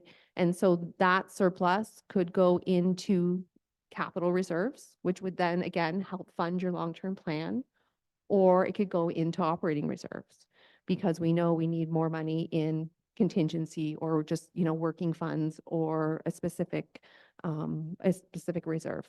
As you know, we have quite a number of them right now. So that's sort of the difference between the two. So capital reserves, yes, closing out projects does free up money for future spend, but it doesn't become part of the current year surplus. If that makes sense. It does. So when we're, sorry, through you, Mayor Gordon, to Madam CFO. So when we're talking about, let's say, the capital, and I'm really honed in on our reserves because we keep on saying that our reserves are depleted and we have to catch up. And in that gapping, and I believe in our previous meeting, we have about 3% right now in the budget. We have 500 and some odd thousand. I don't know the exact number that is in the budget for the gap of the capital reserve 10-year plan. And then we're adding another 1% on top of that in this year's budget. So we have about 3% allocated for that. So if we have, if a portion of that, let's say what we were just talking about, that it's going to the capital plan, wouldn't that bring down that 3% and using it for the 2024 budget, or let's say a portion of it, if we wanted to use 1.5%, because there's because of the canceled projects and so forth, is quite a significant number right now. So would that help in our 2024 budget deliberations coming up at the end of the month?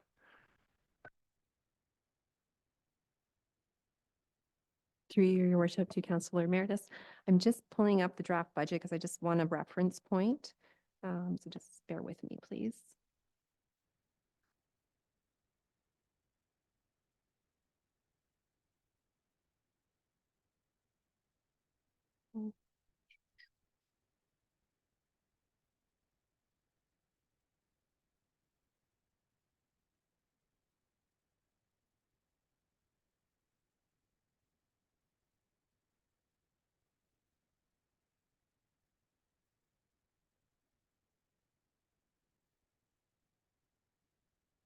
Okay, so great question.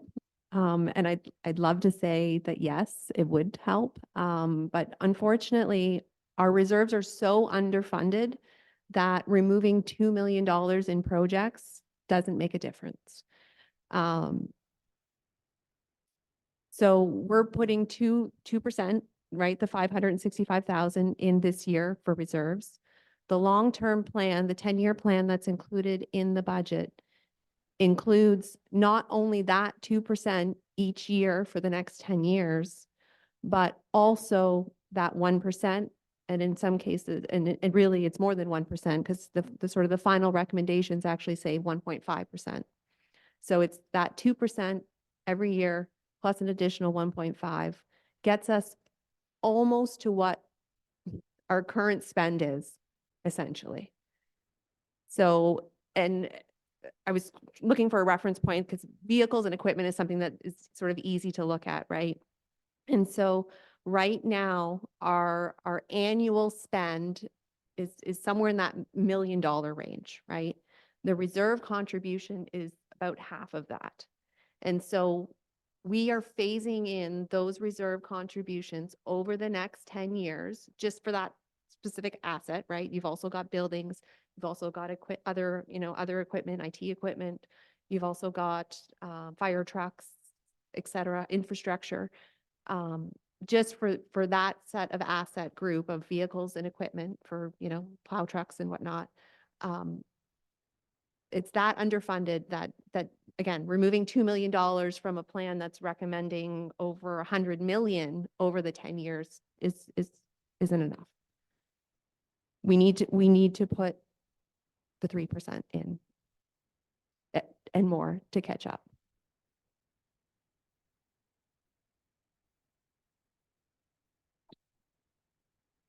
Well, I think you're bringing up a good point, Counselor, and then we're going to talk about that in those 3 budget days. There's a lot of asks in the budget that are funded from those tax-supported reserves, which are a lot of different amalgamated reserves. Doesn't identify which one specifically, but if we want to slow down the pace that we deplete these things and balance the risk of not doing whatever that was the ask from staff for that particular thing, that's the tough decisions we have to make. So, they're well taken. Our reserves are not healthy. Most municipalities aren't, but ours are not healthy and we're the only one we care about. And so we have an opportunity to replenish them to some degree, but we're effectively trickling money into a reserve while the tap's open and we're filling buckets, but we're putting in a glass of water. So it's not, it's what the 3 hard days of budget are going to be all about. So I'm sorry, I'm not crying. I just got a message that, anyways, yeah. I just got a message. That's why I'm emotional right now. Which I shouldn't have got that message during my meeting, but I looked and, anyways, I lost my train of thought here. I did hear you. No, it's okay. We'll get through it. So, I understand what you said. It just, if I'm looking at it and we haven't spent the money, right, in 2023, I'm just having a hard time to wrap my head around. And I'm not saying we need it.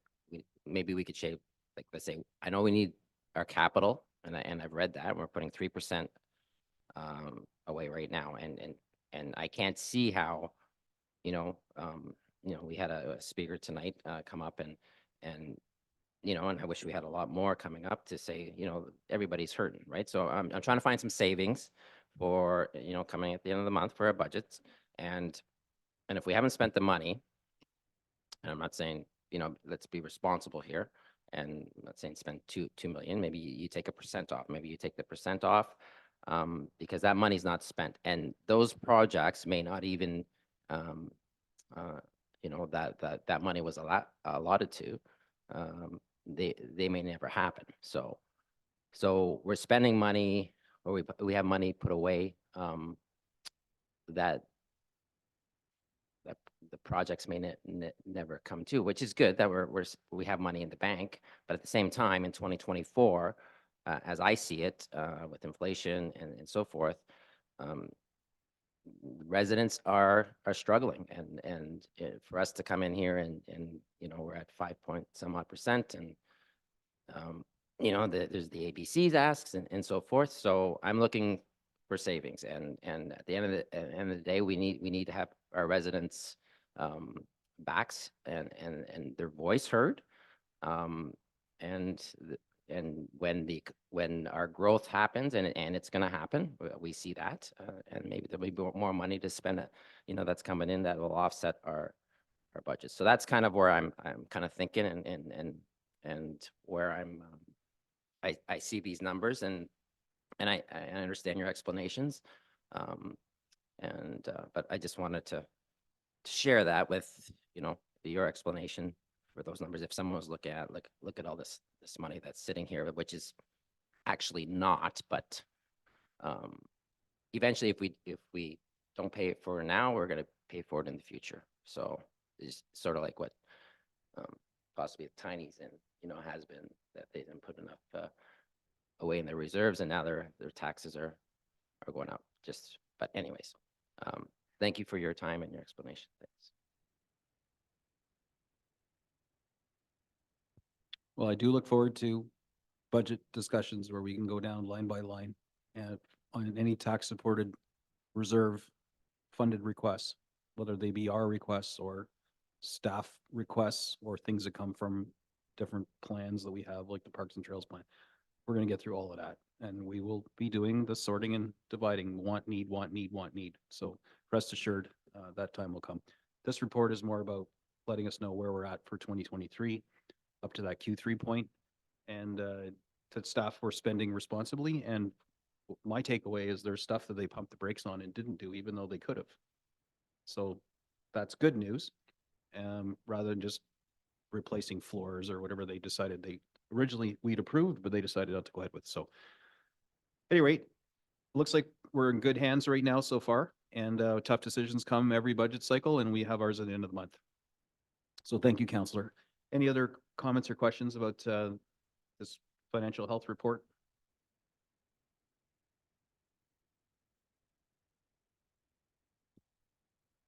Maybe we could just take 5 minutes.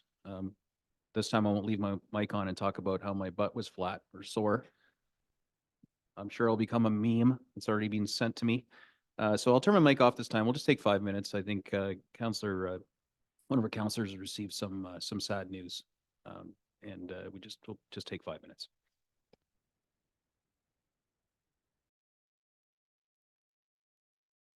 Okay, we're back, ladies and gentlemen. Just a little shout out to Uncle Jimmy.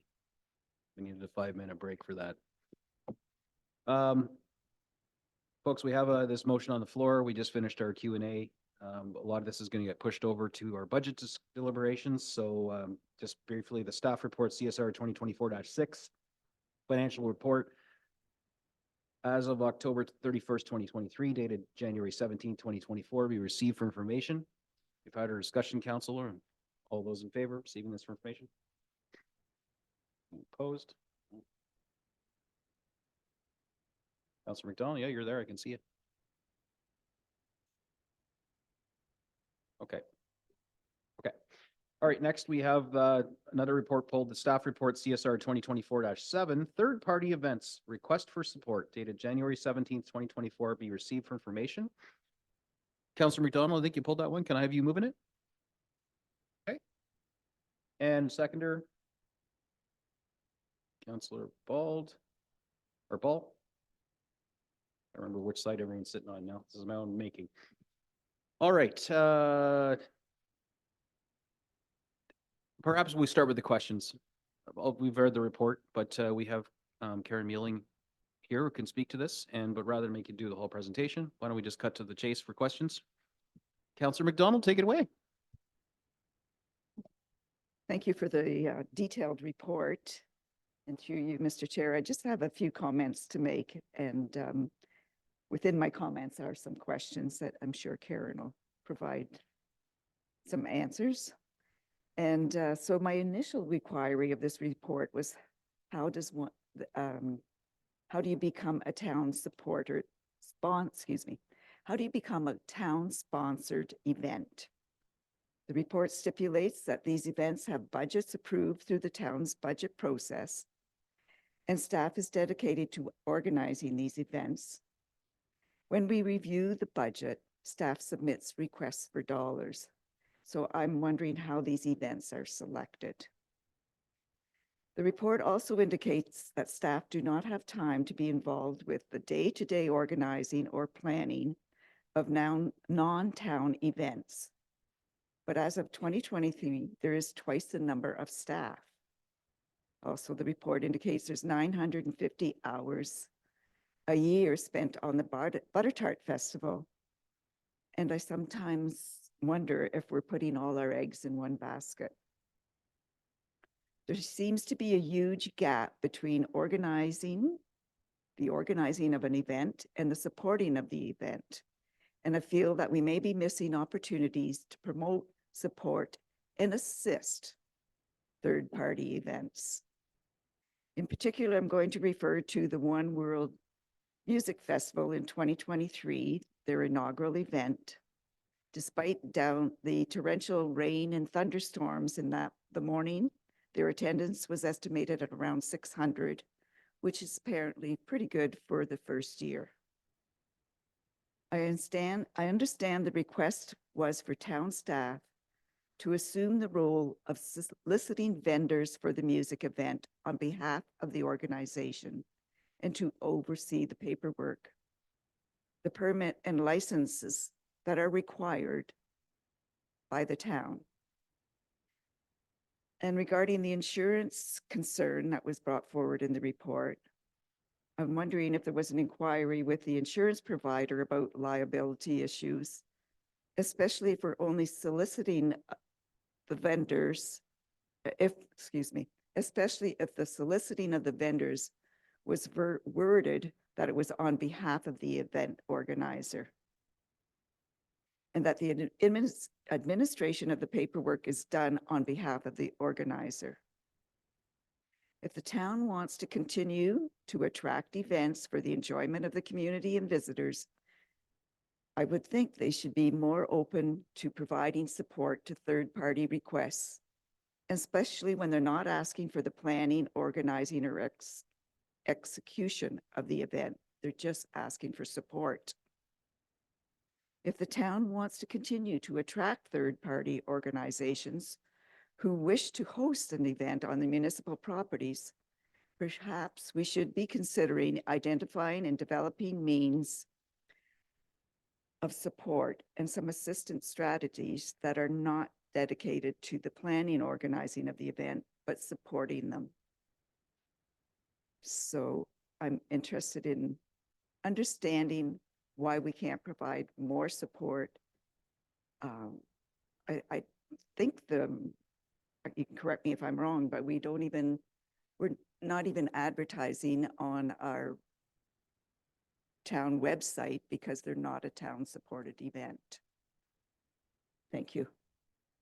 Look forward to your response. Ms. Milling? Through Mayor Gordon to Councillor McDonald, that was a lot of information at me. So if I missed something, just let me know and I'll go through it again with you. So the events that you're asking how we've selected the events. So the Kids Fishing Derby, Ontario's Best Butter Tart Festival, the Canada Day celebrations, the Tugboat Festival, and the Tall Ships event are all historical events that have been approved by previous councils. We've had them annually. They come as part of the annual budget process. So they've been selected and staff have continued to organize these events on an annual basis. These events are organized by town staff. We take care of all the logistics involved, and the funding from it comes from the town budget. As with Butter Tart, for example, we always have vendor fees and sponsorships, which offset a huge portion of the cost of running that event.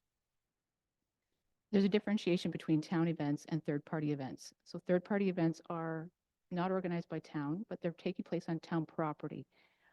But they are welcome to they're trying to solicit the public to participate or inviting the public to participate. We have at least 20 of those events that take place on municipal property every year, and we expect that's going to continue to grow. What we do as staff, there's an application process. We go through it and we make sure that it's safe to proceed on town property, and it's something that should take place on town property. If we have any concerns, we would not accept their application. Depending on the scope of what the event is, we'll also bring in fire, OPP, Ontario Alcohol and Gaming Commission, if there's going to be an alcohol component. We bring in the operations department if there's a road closure. So we go through all that with them. We don't organize their event. They're responsible for finding all their vendors, their security, their first aid, marketing their event. But we're more than happy to answer the questions. And depending on the scope of the event, sometimes we have meetings with them. Sometimes it's a couple of emails. If it's a recurring event, we don't have to spend as much time with them because it's a turnover event. Now you've asked about staffing. Yes, thank you to council for approving our event coordinator that we were able to hire this past year. She started in May. However, that was also backfilling a portion of my job when I was promoted to manager of culture and community. I don't have the capacity to spend half of my time running Ontario's Best Better Tart Festival anymore. So that was backfilling part of that role. I'm still involved and I work with my team to make sure that that event is well run, but I have additional responsibilities. So when we were a team of 2, now we're a team of 3, but I'm also have the harbor to look after. I also have Cultural Alliance and other responsibilities as a manager. You've asked about putting our eggs in the basket for Ontario's Best Butter Tart Festival. This is the town's signature event. It draws 60,000 people in one day. The estimated economic revenue of this event on the municipality or in the region is $3 to $4 million. We aren't just organizing vendors. It's taking care of the vendors, the sponsorships, taking care of the contest, all the logistics. We take care of all the marketing, social media, make sure the website's updated. Radio ads, print ads, TV ads. We also take care of the volunteer coordination, the road closures, communication with the BIA, communications that we're doing road closures. We make sure that because this is a food event, everything's gone through the health unit. We have shuttles, parking, we make sure of all that. We have the maps going out, free transit. We set up wayfinding signage so that people who are attending the event know where to go. We take care of the entertainment stage, the buskers, merchandising. It's the security, the first aid.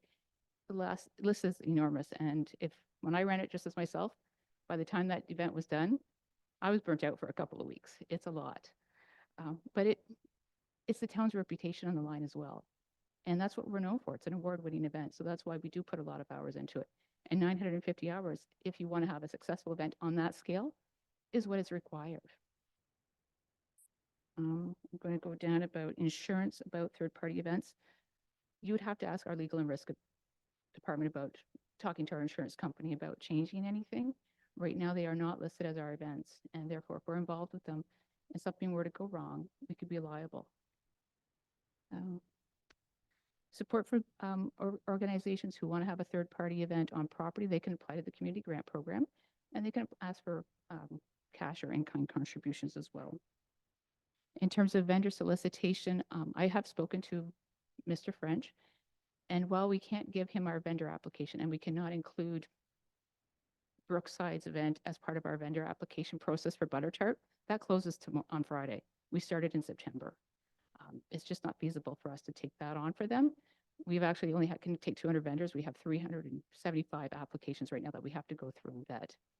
But I have told him that if he wants to provide information to us and links to his website where he has his vendor application form, we'll be happy to share it with a huge blind CC email to all of our vendors. In terms of listing them on our website, the town website, no, we can't list third-party events on there. It's strictly town-run events. But for the report, it does mention that we are going to create a midland.ca website, and we'll be able to include third-party events listings on there. We won't have single pages for each of them, but we'll list their events and we'll link them to their website. They can also include their information on the community calendar. I don't know if I've missed anything else. Any follow-up or? Did I miss good to go? anything? Briefly, Your Worship, thank you. Yeah, I'm not denying that the Butter Tart Festival isn't a lot of work or reflecting that. I just, my request is, I guess, is that the municipality provides more support to like, I don't think, I'm going to refer again to the One World Music Festival. I don't think it's their intention to become a town-sponsored event, but they would like more support from the town, not in organizing, but in actual, like you said, you did speak to Mr. French, and there is possible some way you can help him get sponsors or, excuse me, event for people to. So that's the kind of support I'm hoping that we can look into, like provide and look into how we can provide more support, because if they're successful, we're successful. That's my point. Through Mayor Gordon to Councillor McDonald. No, I agree that we want to have third-party events coming to town. I told Mr. French and all of our event organizers, Rib Fest, Poutine Feast, that if they come to town, it's drawing tourists to our community. We certainly want to see that happen. However, if you look at the report, it talks about the analysis of the insurance and liability concerns, that we don't have a policy for working with third-party events, that there's no procedure for selecting who we work with and how we would engage with them and do that. As a third-party event organizer, their event is their responsibility. There's also staffing and financial considerations. If you were to start taking staffing away from Butter Tart or Kids Fishing Derby or Canada Day celebrations, that's going to affect taxpayers, and it's going to affect the way that we run our current events. The budget document for this year, we're proposing bringing back music in the park and a possible music mural festival. We wouldn't be able to do those events if we were working with third-party event organizers. There has to be policy in place if we were to do that, and coverage for staff and the municipality. Madam CFO, do you have anything to add on that one? Thank you, Your Worship. Through you to Councillor McDonald. Just that I think this discussion would be really great to happen at budget time as well. Because as Karen mentioned, those events essentially are included in our base budget in Karen's area. And so if those are events that council no longer wishes to, sanction as town events, then that would be a good discussion. Or if there are other events that wish to become town events or wish to become in-kind services and that sort of thing, it's good discussion at budget time. I'll quote Mr. Campbell, who constantly reminds us, staff can do anything, just give them the budget to do it. So we have amazing staff. Just support is spelled with the $sign, not an S. Councillor Ball. Thank you, Your Worship. Midland Tourism website sounds great. It also sounds like something that is going to be taking a lot of time to actually come online. So my question is, I'm guessing there's some sort of strange rule that'll makes for us not to be able to put people on our website.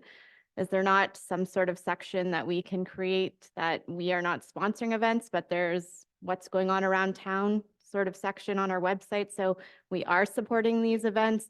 We are showing them people that come to our website that there are events going on around town, and not necessarily from a legality standpoint, a town sponsored or supported event.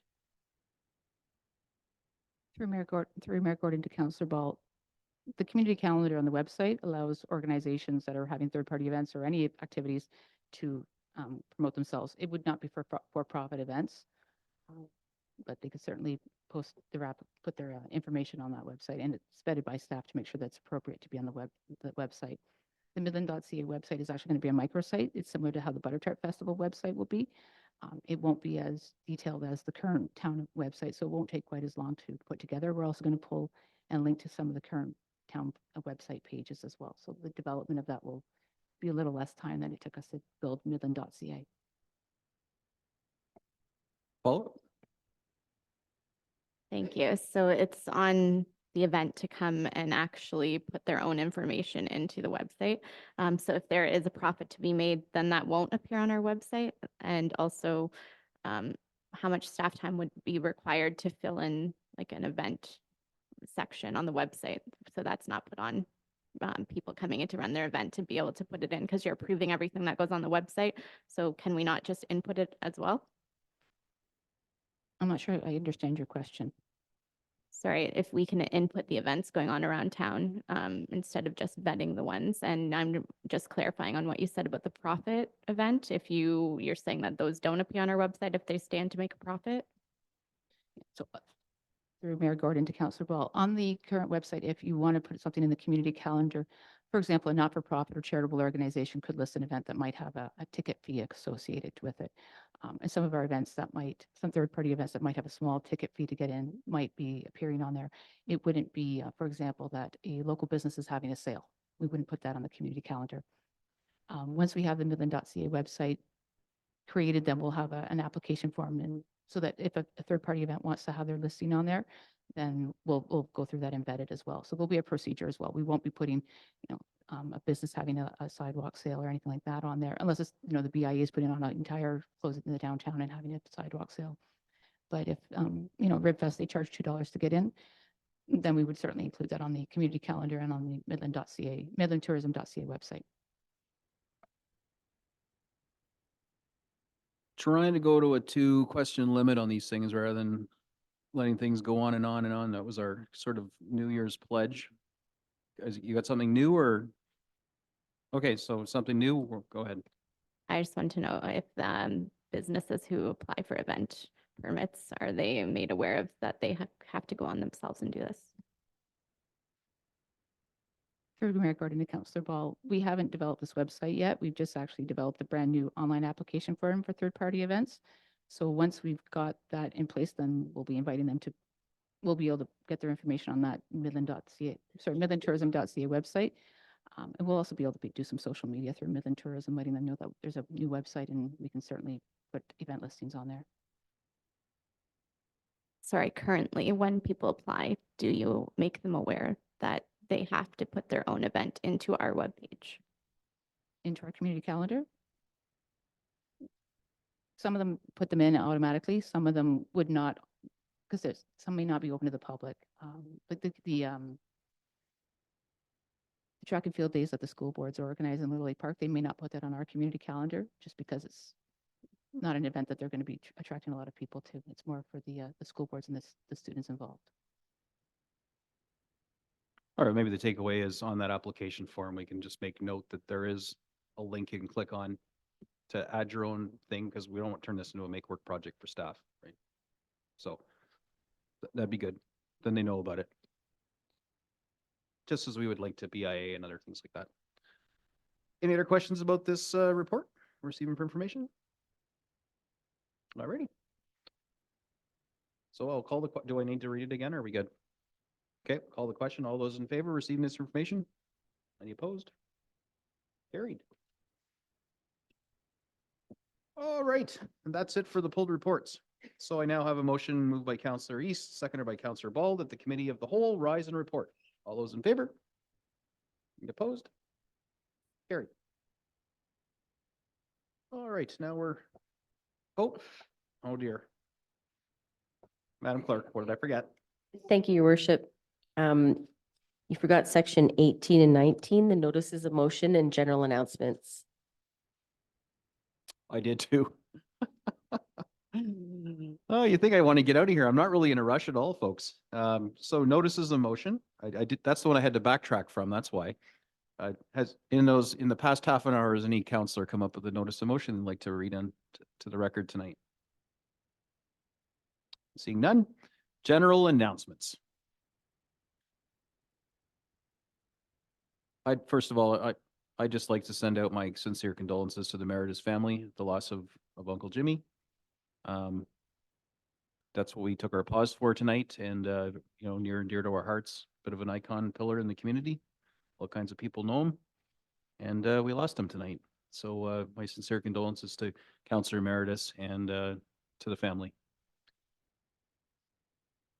I'd also just like to remind people that our budget process, again, but I know I said it a few times tonight, questions for staff about the budget process, recommendations for council, cut this, add that. You know, we're looking for both kinds of input. Budget questions at budget.ca, no, budget at midland.ca. Budget at midland.ca. Send those in and you will get a response from staff and it will be made available to council to see, and we'll be reading it ahead of our budget deliberations. Council, any announcements tonight to share with the throng of people watching online? All right, I see none. That's fine. Usually we're all long-winded. We all has lots of stuff to say. All right, now I'm moving to a motion to close committee of the whole and to resume a formal session of council. So moved by Councillor Downer again, Councillor Prost, that the recommendations of the committee of the whole for the meeting of January 17th, 2024 be adopted as resolutions of council. All those in favor? Any opposed? Carried. Okay, now we're moving to section 22, motions for which notice was given. 22.1, moved by Councillor Ball. I need a seconder for this motion. This is the one seconded by Councillor Prost. That staff provide a report to council to investigate the costs of installing lights at Galloway Park and also the cost to expand the soccer fields. It's on the floor, but I would probably prefix this with this is really a budget thing and we're like literally a couple weeks away from doing that. Mr. Campbell? Just so council's aware, your worship, that the town doesn't own any additional land to expand those, and the Pratt subdivision, abuts the existing soccer field. So certainly staff can investigate the cost of installing lights, but unless we wish to buy land from a developer that's going through the red line process and all their approvals as we speak, I ask for a friendly amendment to reduce the scope of this recommendation. All right, perhaps out of fairness, we'll let Councillor Ball make her pitch about what this is about, because it was, and that was a pun intended, by the way, soccer pitch, for those didn't pick it up, to maybe expand on what you're talking about expansion.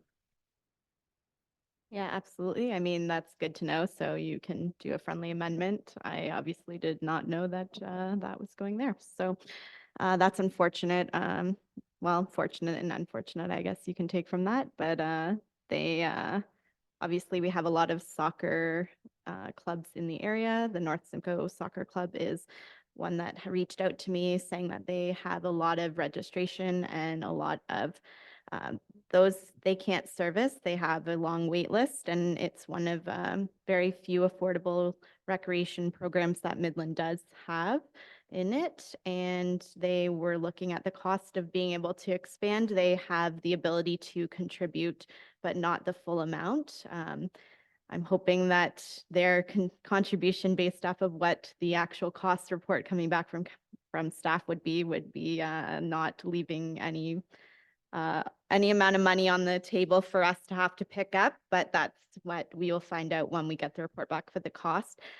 Currently, there are a lot of other clubs and such operating around that area. The Events Hobby Store as well operates events at night, and they are currently using the fields without lights, which I think is a safety issue, as well as being able to have lights in that area would allow for more clubs to be able to use it and actually have an extended time period, especially when you're looking at introducing adult recreation, which they do not currently have, but could be an option that added to the repertoire if there are lights added for additional time periods to be able to use those fields. So friendly amendment is great. You can go ahead and do that, but lights would be amazing as well. Okay, so that would effectively change the wording that staff provide a report to council investigating the costs of installing lights at the Galloway Park soccer pitches. Something to that effect. And of course, I think one of the considerations we need to think of is that large subdivision that's just intensified. We approved a lot more density. in there, having illuminated soccer fields, right? Potentially shining into people's new backyards that they're about to buy. This might be something the developer would look at as going, what the heck are you guys doing? This wasn't part of the plan. So I think I'm glad you're not asking for us to try and approve this tonight. Let's get the staff to look into it, the costs, the implications, how, if it impacts the zoning and the development, and the capacity. And perhaps this is even something we could hit up Pratt for and say, hey, guys, you're building this whole development. Maybe you want to throw in a couple of big LED light standards to, shine only on the pitch rather than making it leak into people's. I'm just making this up as I go, but it is an opportune time. I don't think you're going to see the report back on what the costs are for budget, but it would be something I'd expect we'd see sometime later in the spring. And this could be something we talk about with the developer, since they're literally developing a massive subdivision all around this property. Councillor Meredith. Thank you. Through you, Mayor Gordon. When the soccer pitches were constructed, was there any type of conduit or any type of tubing put down for future lights to kind of reduce the cost when we were actually building it, or go ahead? Through your Councillor Mattis, I'm not aware that any pre-work to electrify the site was installed.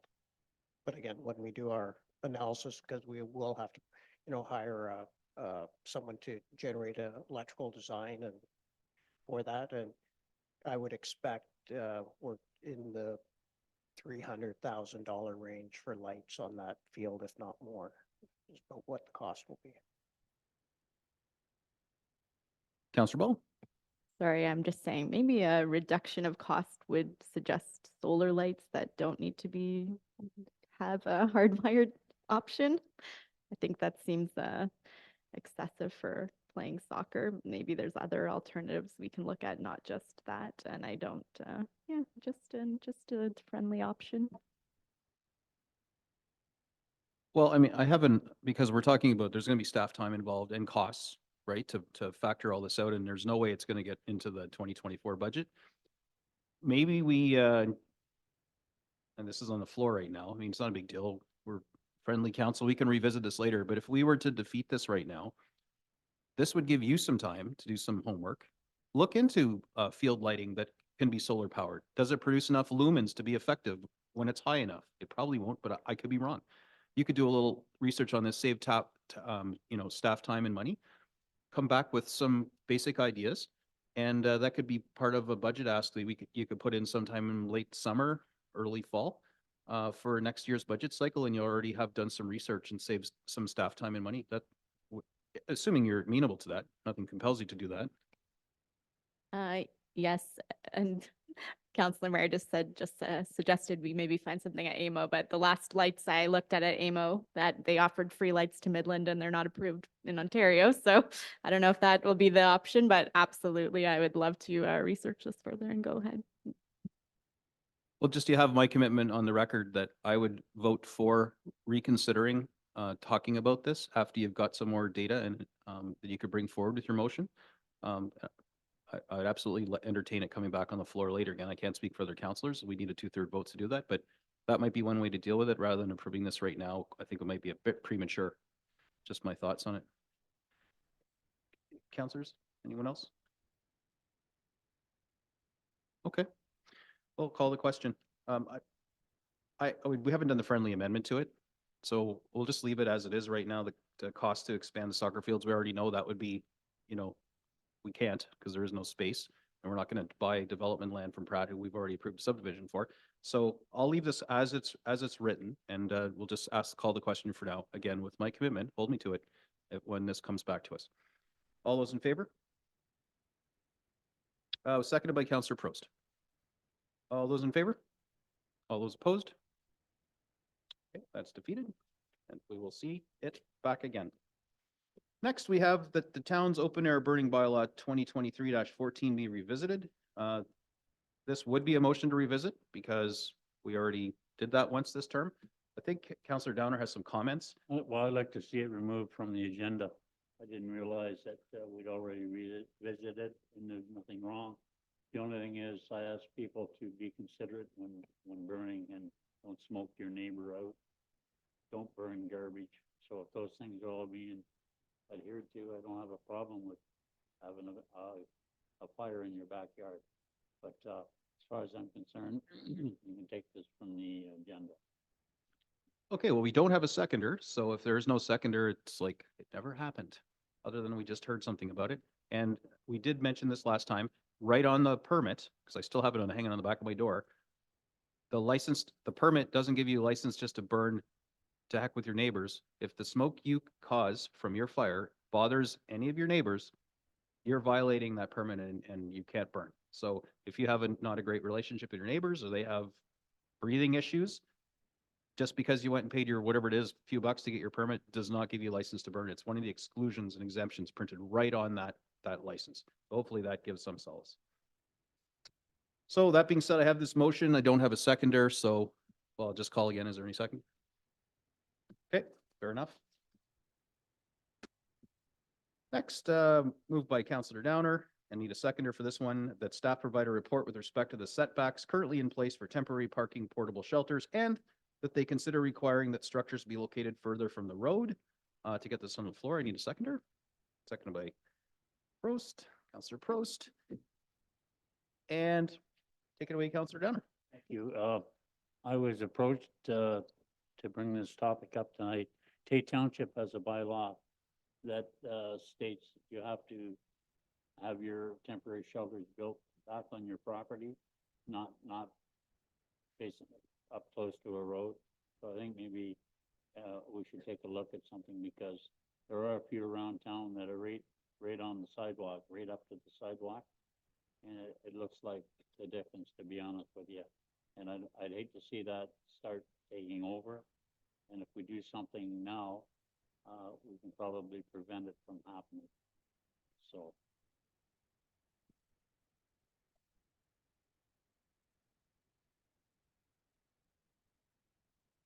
Thank you.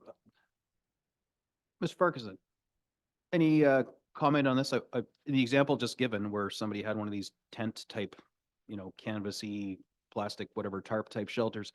If it was right up against the sidewalk, I believe that would still be on town property. 'Cause typically we don't put the sidewalk right on the town line. There's usually utility boxes and whatnot. If somebody had a shelter that was on town property, would that be something that's permitted already? Through your worship, if it's on town property, excuse me, no, it wouldn't be permitted. If it's impacting snow removal, if there's a sidewalk operator that's being impacted by that, then, we can always go and remove it if it's on our property. We'd have to review that policy that Council Downer is referring to for Tay. That wasn't in place when I was in Tay overseeing bylaw, so I'd have to review it to see what the details of that are. I do know during my time there was some struggle in regulating those types of structures. If someone goes to Canadian Tire and gets those pop-up car shelters, they're not considered structures under a zoning bylaw. They don't require building permits. However, as soon as someone alters them and puts a garage door on them, or puts a hard surface on the roof, now they've altered them, and now that may trigger a building permit under the Building Code Act. So if we are to try and regulate these, I'd be interested to see what the details of the Tay bylaw are, to see if it's something that we feel that we could enforce here. But if it is on our property, we do have the right to go and remove them.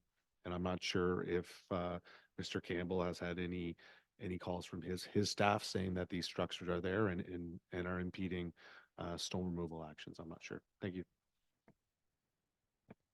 I do recall last term, we had a resident that had one of these structures in their driveway, but it was too close to the neighbor's house. I remember there was some drama and it ended up falling apart. Mr. Campbell, you remember that? We ended up having to compel them to remove it. It was not a pleasant exchange. Yes, your worship, there was a complaint, a neighbor didn't like the look of the structure, temporary structure, but that structure was on private property, so there hasn't been any issues that I'm aware of a temporary structure on town property. But we also, I think we had a deputation also from someone who again wants, bylaw restrictions on these temporary structures. And I guess that is the intent of Ms. Councillor Downer's report, is that, we'd investigate, should we be licensing or putting bylaws in place around these temporary structures. So the request is to look into it, and then staff would make recommendations, for or against, or whatever the analysis comes at a later date. Okay, because I know I've had a conversation with a resident over by Golly, I don't know if it's the same guy. His neighbor has one of these things and he's chosen to put it in front of his house, which is an eyesore to the neighbor who's called me. And the neighbor would very much like to see us regulate and say, you can't put this in front of your house, it has to go beside your house if the person has room to put it there. That kind of minutia, I don't know. I wasn't sure the legality of us wading into where you put things on your private property unless there are these rules. So I think that's what Councillor Down is asking, because let's look and see what tastes. We're not reinventing the wheel. Is there something that works elsewhere that we can swap out logos and do a search and replace for Tay with Midland and make something that satisfies the issue? My only other cautionary tale is that making policy around singular complaints is, feels good.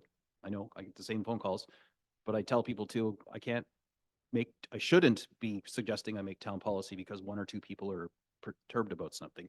There should be a bunch of people who are impacted for something before we wade into a town policy. That being said, we don't know how many people are just living with this begrudgingly and would applaud the fact that we're even yakking about it tonight. So in short, I'd support, staff looking into this. I don't expect it to be back in February, but at least someone's looking into it for what it's worth. All right. Any further comments, questions? No? Okay, I'll call the question. All those in favor? Any opposed? And it's carried. Councillor Downer, again. Attaboy. The community safety zone located. A little nuisance. Well, you know what? It's because you're sitting in my old chair and I did this to you last term, didn't I? That's right. It must be the chair. Well, I'm back here again, because of the kids crossing at Howard Drive onto Tanguashene Road. I spent not a lot of time up there. I've gone up there and sat and watched in the morning. And there's a problem there. Somebody's gonna get run over. These kids aren't crossing that road in a safe way. Cars are not stopping for them. I saw one kid go out and get halfway out in the car. If he hadn't turned and come back, he would have got hit. I think we either gotta put a signalized stop there, and I know it costs a lot of money, or a part-time crossing guard. But something's gotta be done. That petition that was presented tonight, those people feel the same way I do. They're the ones that contacted me about it. So I did go up and spend some time there, and maybe some of you should go up and spend some time there and see. This is the third time I've been at the table with it. And I know money's tight, but put a part-time crossing guard there would cost peanuts compared to somebody losing their life. And I'm quite worried that, what I saw, that could easily happen there. They're going down that kind of Tanguashene Road at a fairly high rate of speed. There's nothing between there and Victoria Street to slow them down. A school zone. Okay, so just formality, I need a seconder. We're talking about it for a second. We got hands all over the place here. Councillor Prost again. Okay. Councillor East. Hey, your worship, I agree. I've been up there and I see the trouble up there, especially on those winter days when we have high blowing snow. Even Young Street, the cross lights that are there right now, they're really hard to see through storms. So I would support this. I would also maybe ask that, maybe we could utilize our bylaw for that half an hour while the kids are going to school and at the end of the day, and just have them sit there and kind of be a presence until we can sort out if a crosswalk's going to be there. I mean, we have the tools, we're already paying them. So why don't we send out a bylaw and then have that presence there as the crosswalk? Just a thought, we already have a tool that we're utilizing and we're already paying bylaw to be here. So why not send them out And then we can figure out what we can do with the crosswalk at that point. Speaking of bylaw and policy, Mr. Campbell, I think you had something to add here on this, because we do have a policy for traffic calming and a matrix and scoring and stuff. Yes, your worship. The draft budget that we'll be talking about in a couple of weeks, in that we have already allocated 2 more signalized crosswalks in that draft budget. Right now, those are in, if you read the document, are for Hugel and Fourth, and then Young and Manly. If council was to wish us to place on Pentanguishene Road instead of one of those, there'd be no budget impact, and as we've already installed a number of these around town, we already had plans to install more, and if council was wishing to prioritize this location, there's no additional budget request is what I comment on, and it's no problem for us because we haven't tendered which location for construction this year, so certainly this is something we can take without additional cost. Unless council of budget says they don't want to do any of them. That's good, valuable input. Councillor Ball. Thank you, Worship. Yeah, I support this. I started looking at alternative lighting that I was just brought up with the free light that we were offered in Midland. It's unfortunate that it's not regulated in Ontario right now. It's maybe something that this council can look at supporting and trying to push at a higher level of having it regulated, because there are a lot of alternatives out there that have the ability to be seen. This one I think does require one that you push to stop.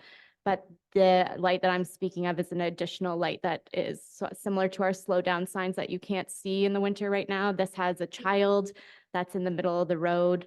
It has a stop sign, or stop light, sorry. It doesn't turn green until you're going below 40.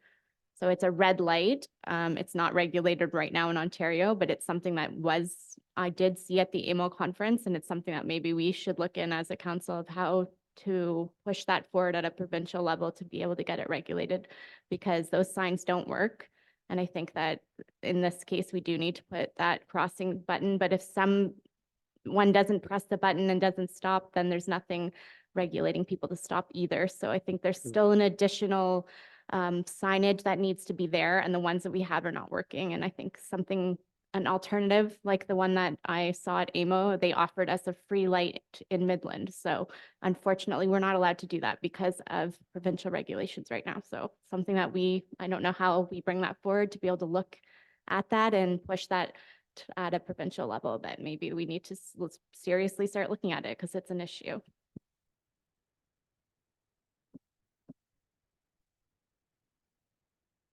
Okay, so lobbying to change the Highway Traffic Act is it's a big mouthful. I'm not saying it's impossible, but that might be something AMO, that's the kind of thing AMOs do for us. So we can talk about that at the conference and see if there's any appetite at AMO and what they've got on the go that they're lobbying the province for HTA changes. Not a bad idea, and I'm sure those vendors would appreciate the support. One of the things we do is, well, we try and make evidence-based decisions.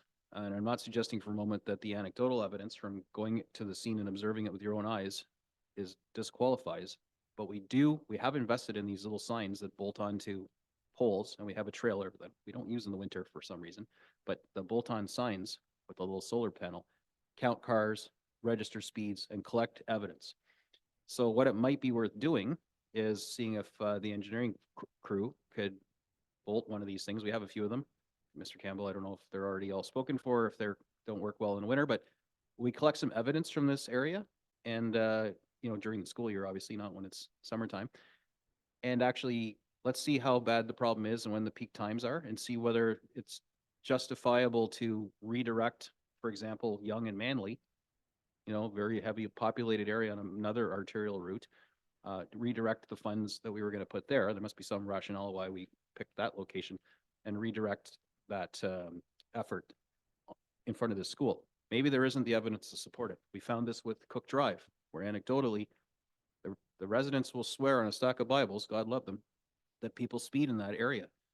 The evidence that we gathered didn't support that perception. However, we didn't just abandon them. We declared it a community safety zone and we lowered the speed limit. Some would say that's working, some would say it isn't, but I think the key is evidence-based decision-making. We have the capacity to collect that. Mr. Campbell, can this stuff be done in the wintertime? I don't tend to notice these. I think there's one on William that runs all year. Your worship, we have our speed trailer, our radar trailer, we don't put in the wintertime because it interferes with snow plowing. So that's why that trailer doesn't go out.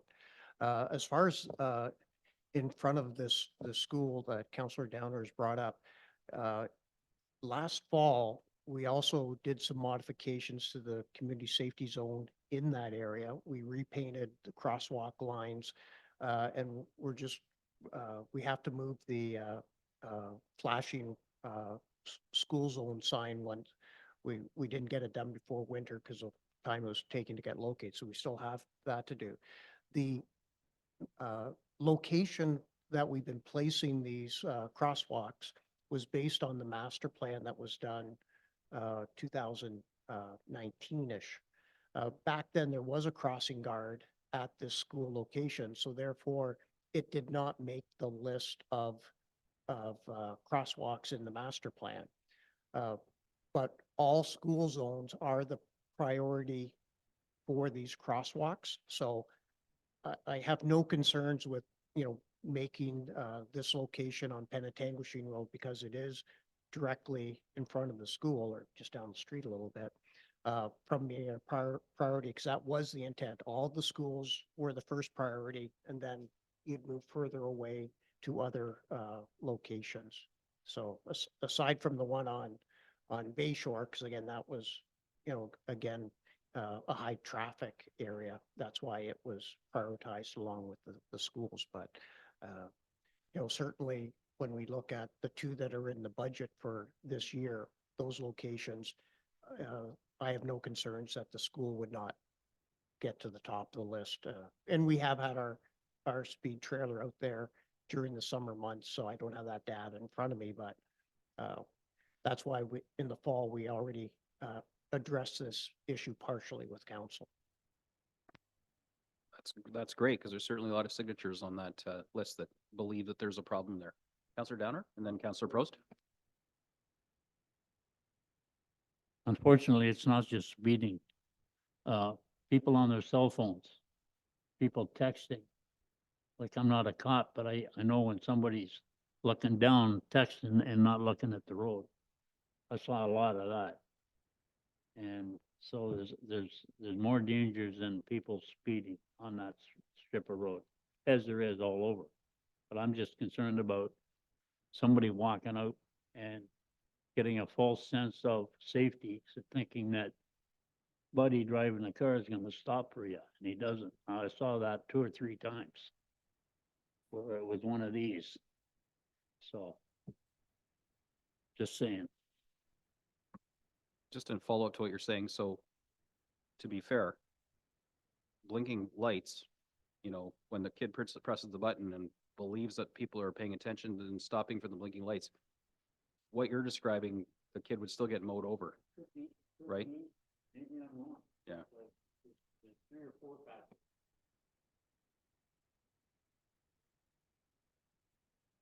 Yeah, 100%. Yeah, just, sir, your mic's not on, but yeah, Councillor Downer is talking about distracted driving being an issue, not just speeds in there. So very valid. Councillor Prost?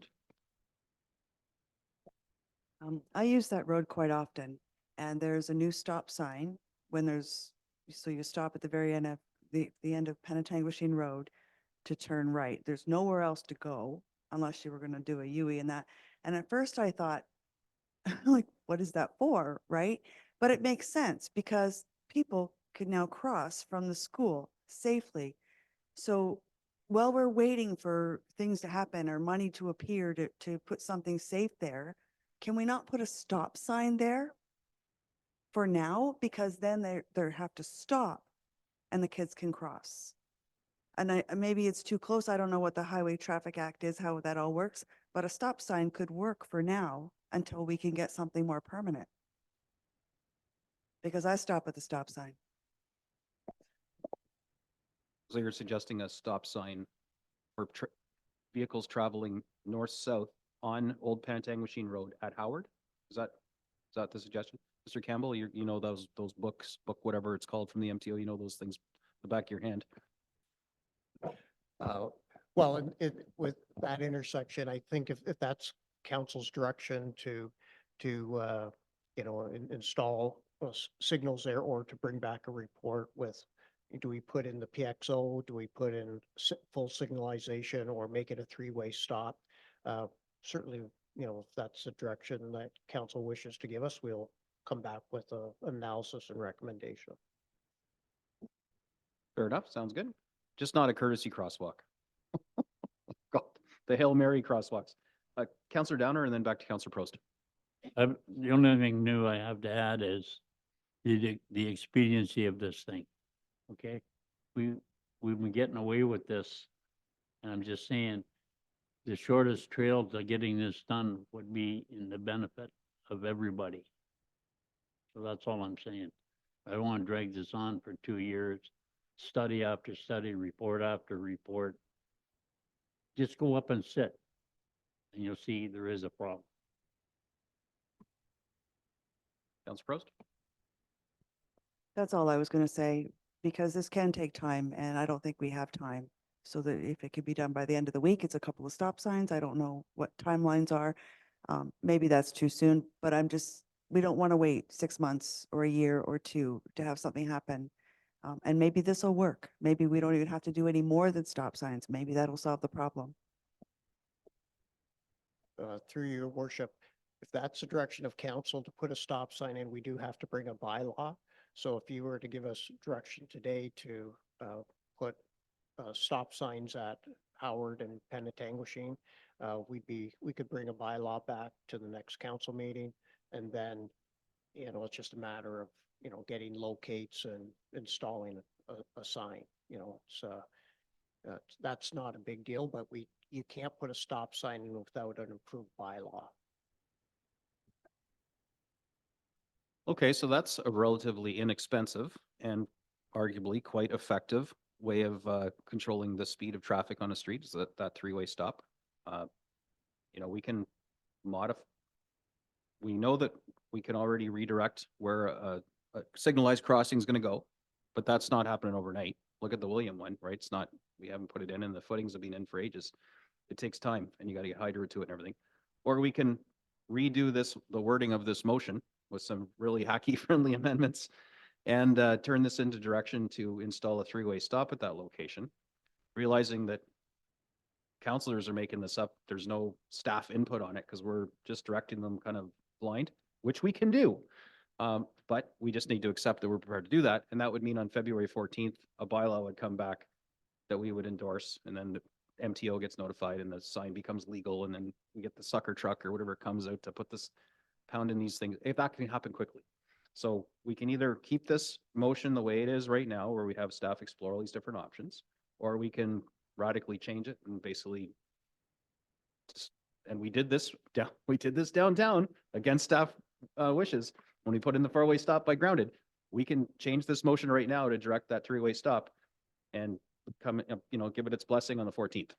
So in your hands. I'd be glad to make that amendment to that motion, Your Worship. Okay. So our clerk is incredible. Just those fingers flying over the keyboard.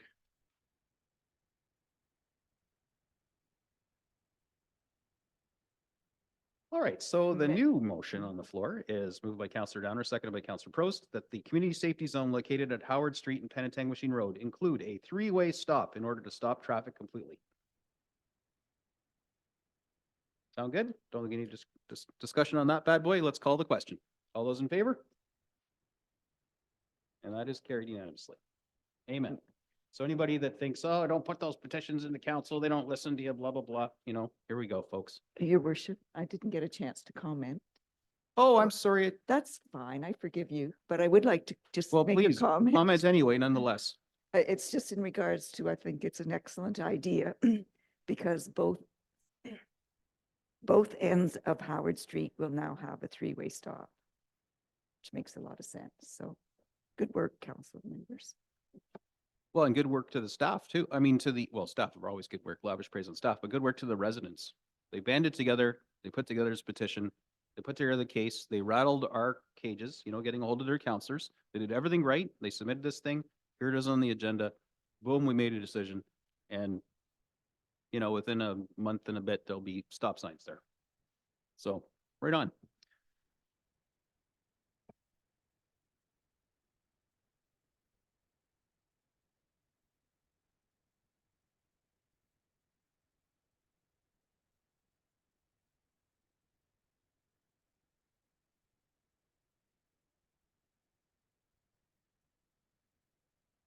Making sure I didn't miss any motions. Our clerk is all over me. All right, so we're at the end of motions for which notice was given, and we're now at section 23 bylaws. And I have the following motion. This is amended from those following along online because, we're dynamic and things change here. Moved by Councillor Bald, seconded by Councillor Meredith, that the following bylaws, bylaw 2024-4, provide for an interim tax levy for 2024 and to provide for penalty and interest. Also bylaw 2024-5, amend bylaw 2023-56, being a bylaw to implement a municipal accommodation tax. Bylaw 2024-6, authorize the town to assume a portion of McDonald Road, which extends from approximately 200 meters to 240 meters south of Prospect Boulevard, also known as the cul-de-sac. And bylaw 2024-7, authorize the town to assume Schufelt Crescent, be passed and enacted. And so there's a couple of ones on here that we didn't talk about. They're just bylaws that get slid in. So I just thought it might be worth, if council has questions about the McDonald Road cul-de-sac assumption or the assumption of Schufelt Crescent, this would be the time to ask. Well, we have Mr. Parkinson. Otherwise, if you're content, all's good. It's just a bylaw that's on our agenda. All right, it's all good. Oh, Councilor Meredith? Can you just give us a quick little bit refresher on those ones? On the shoe felt and the, because we don't really, I didn't go back and look at the, it just says it's where I guess when you click on it, it just says the what the mayor's going to sign to pass it, but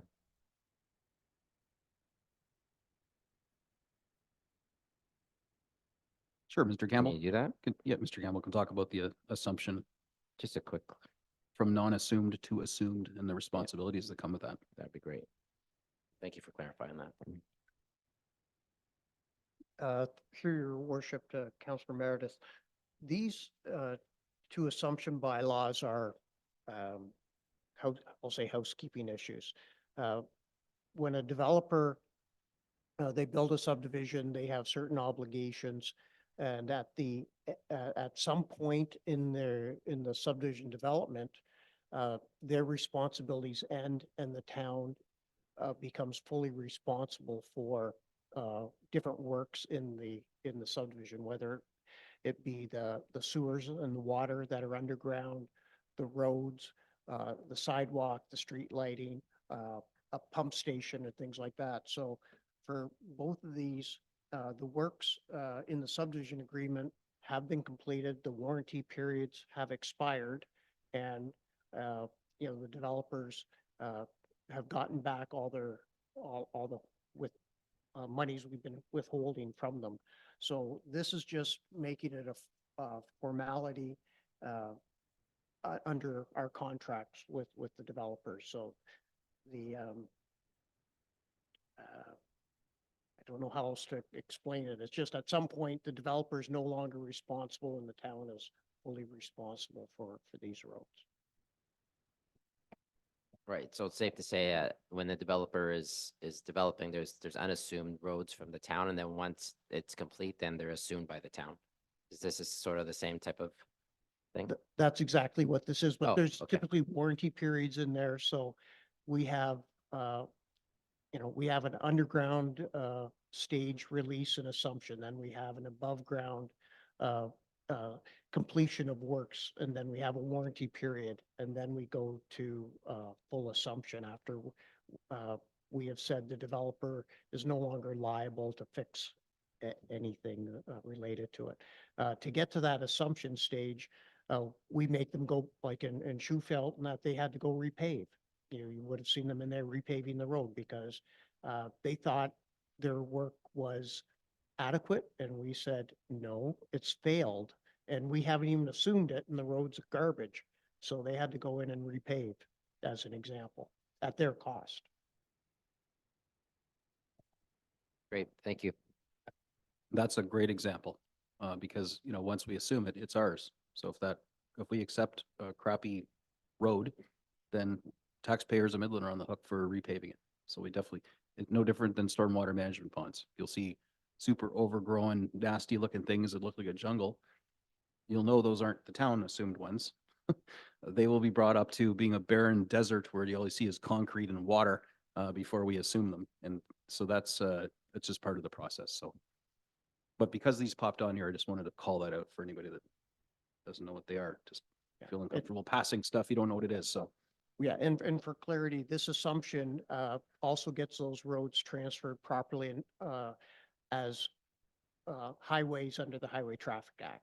So that's also part of this is the legalities of making sure they're registered roads and the police can lay charges, et cetera, because they're no longer private roads. Even though people think they're public roads, they've been private roads. there you go, educated. All right, any further questions? All those in favor? Any opposed? That is carried. All right, next moved by Councillor East, seconded by Councillor McDonald, that bylaw 2024-9 being a bylaw to adopt the proceeding of the regular council meeting of a closed session held January 17th, 2024 be passed and enacted. All those in favor? Any opposed? That is carried. And the last one of the evening, moved by Councillor Ball, seconded by Councillor Downer, that this regular meeting of council with a closed session adjourn at 9:02 p.m. All those in favor? Opposed? We're going home anyway. That is carried. Thank you very much, everybody. Have a wonderful evening.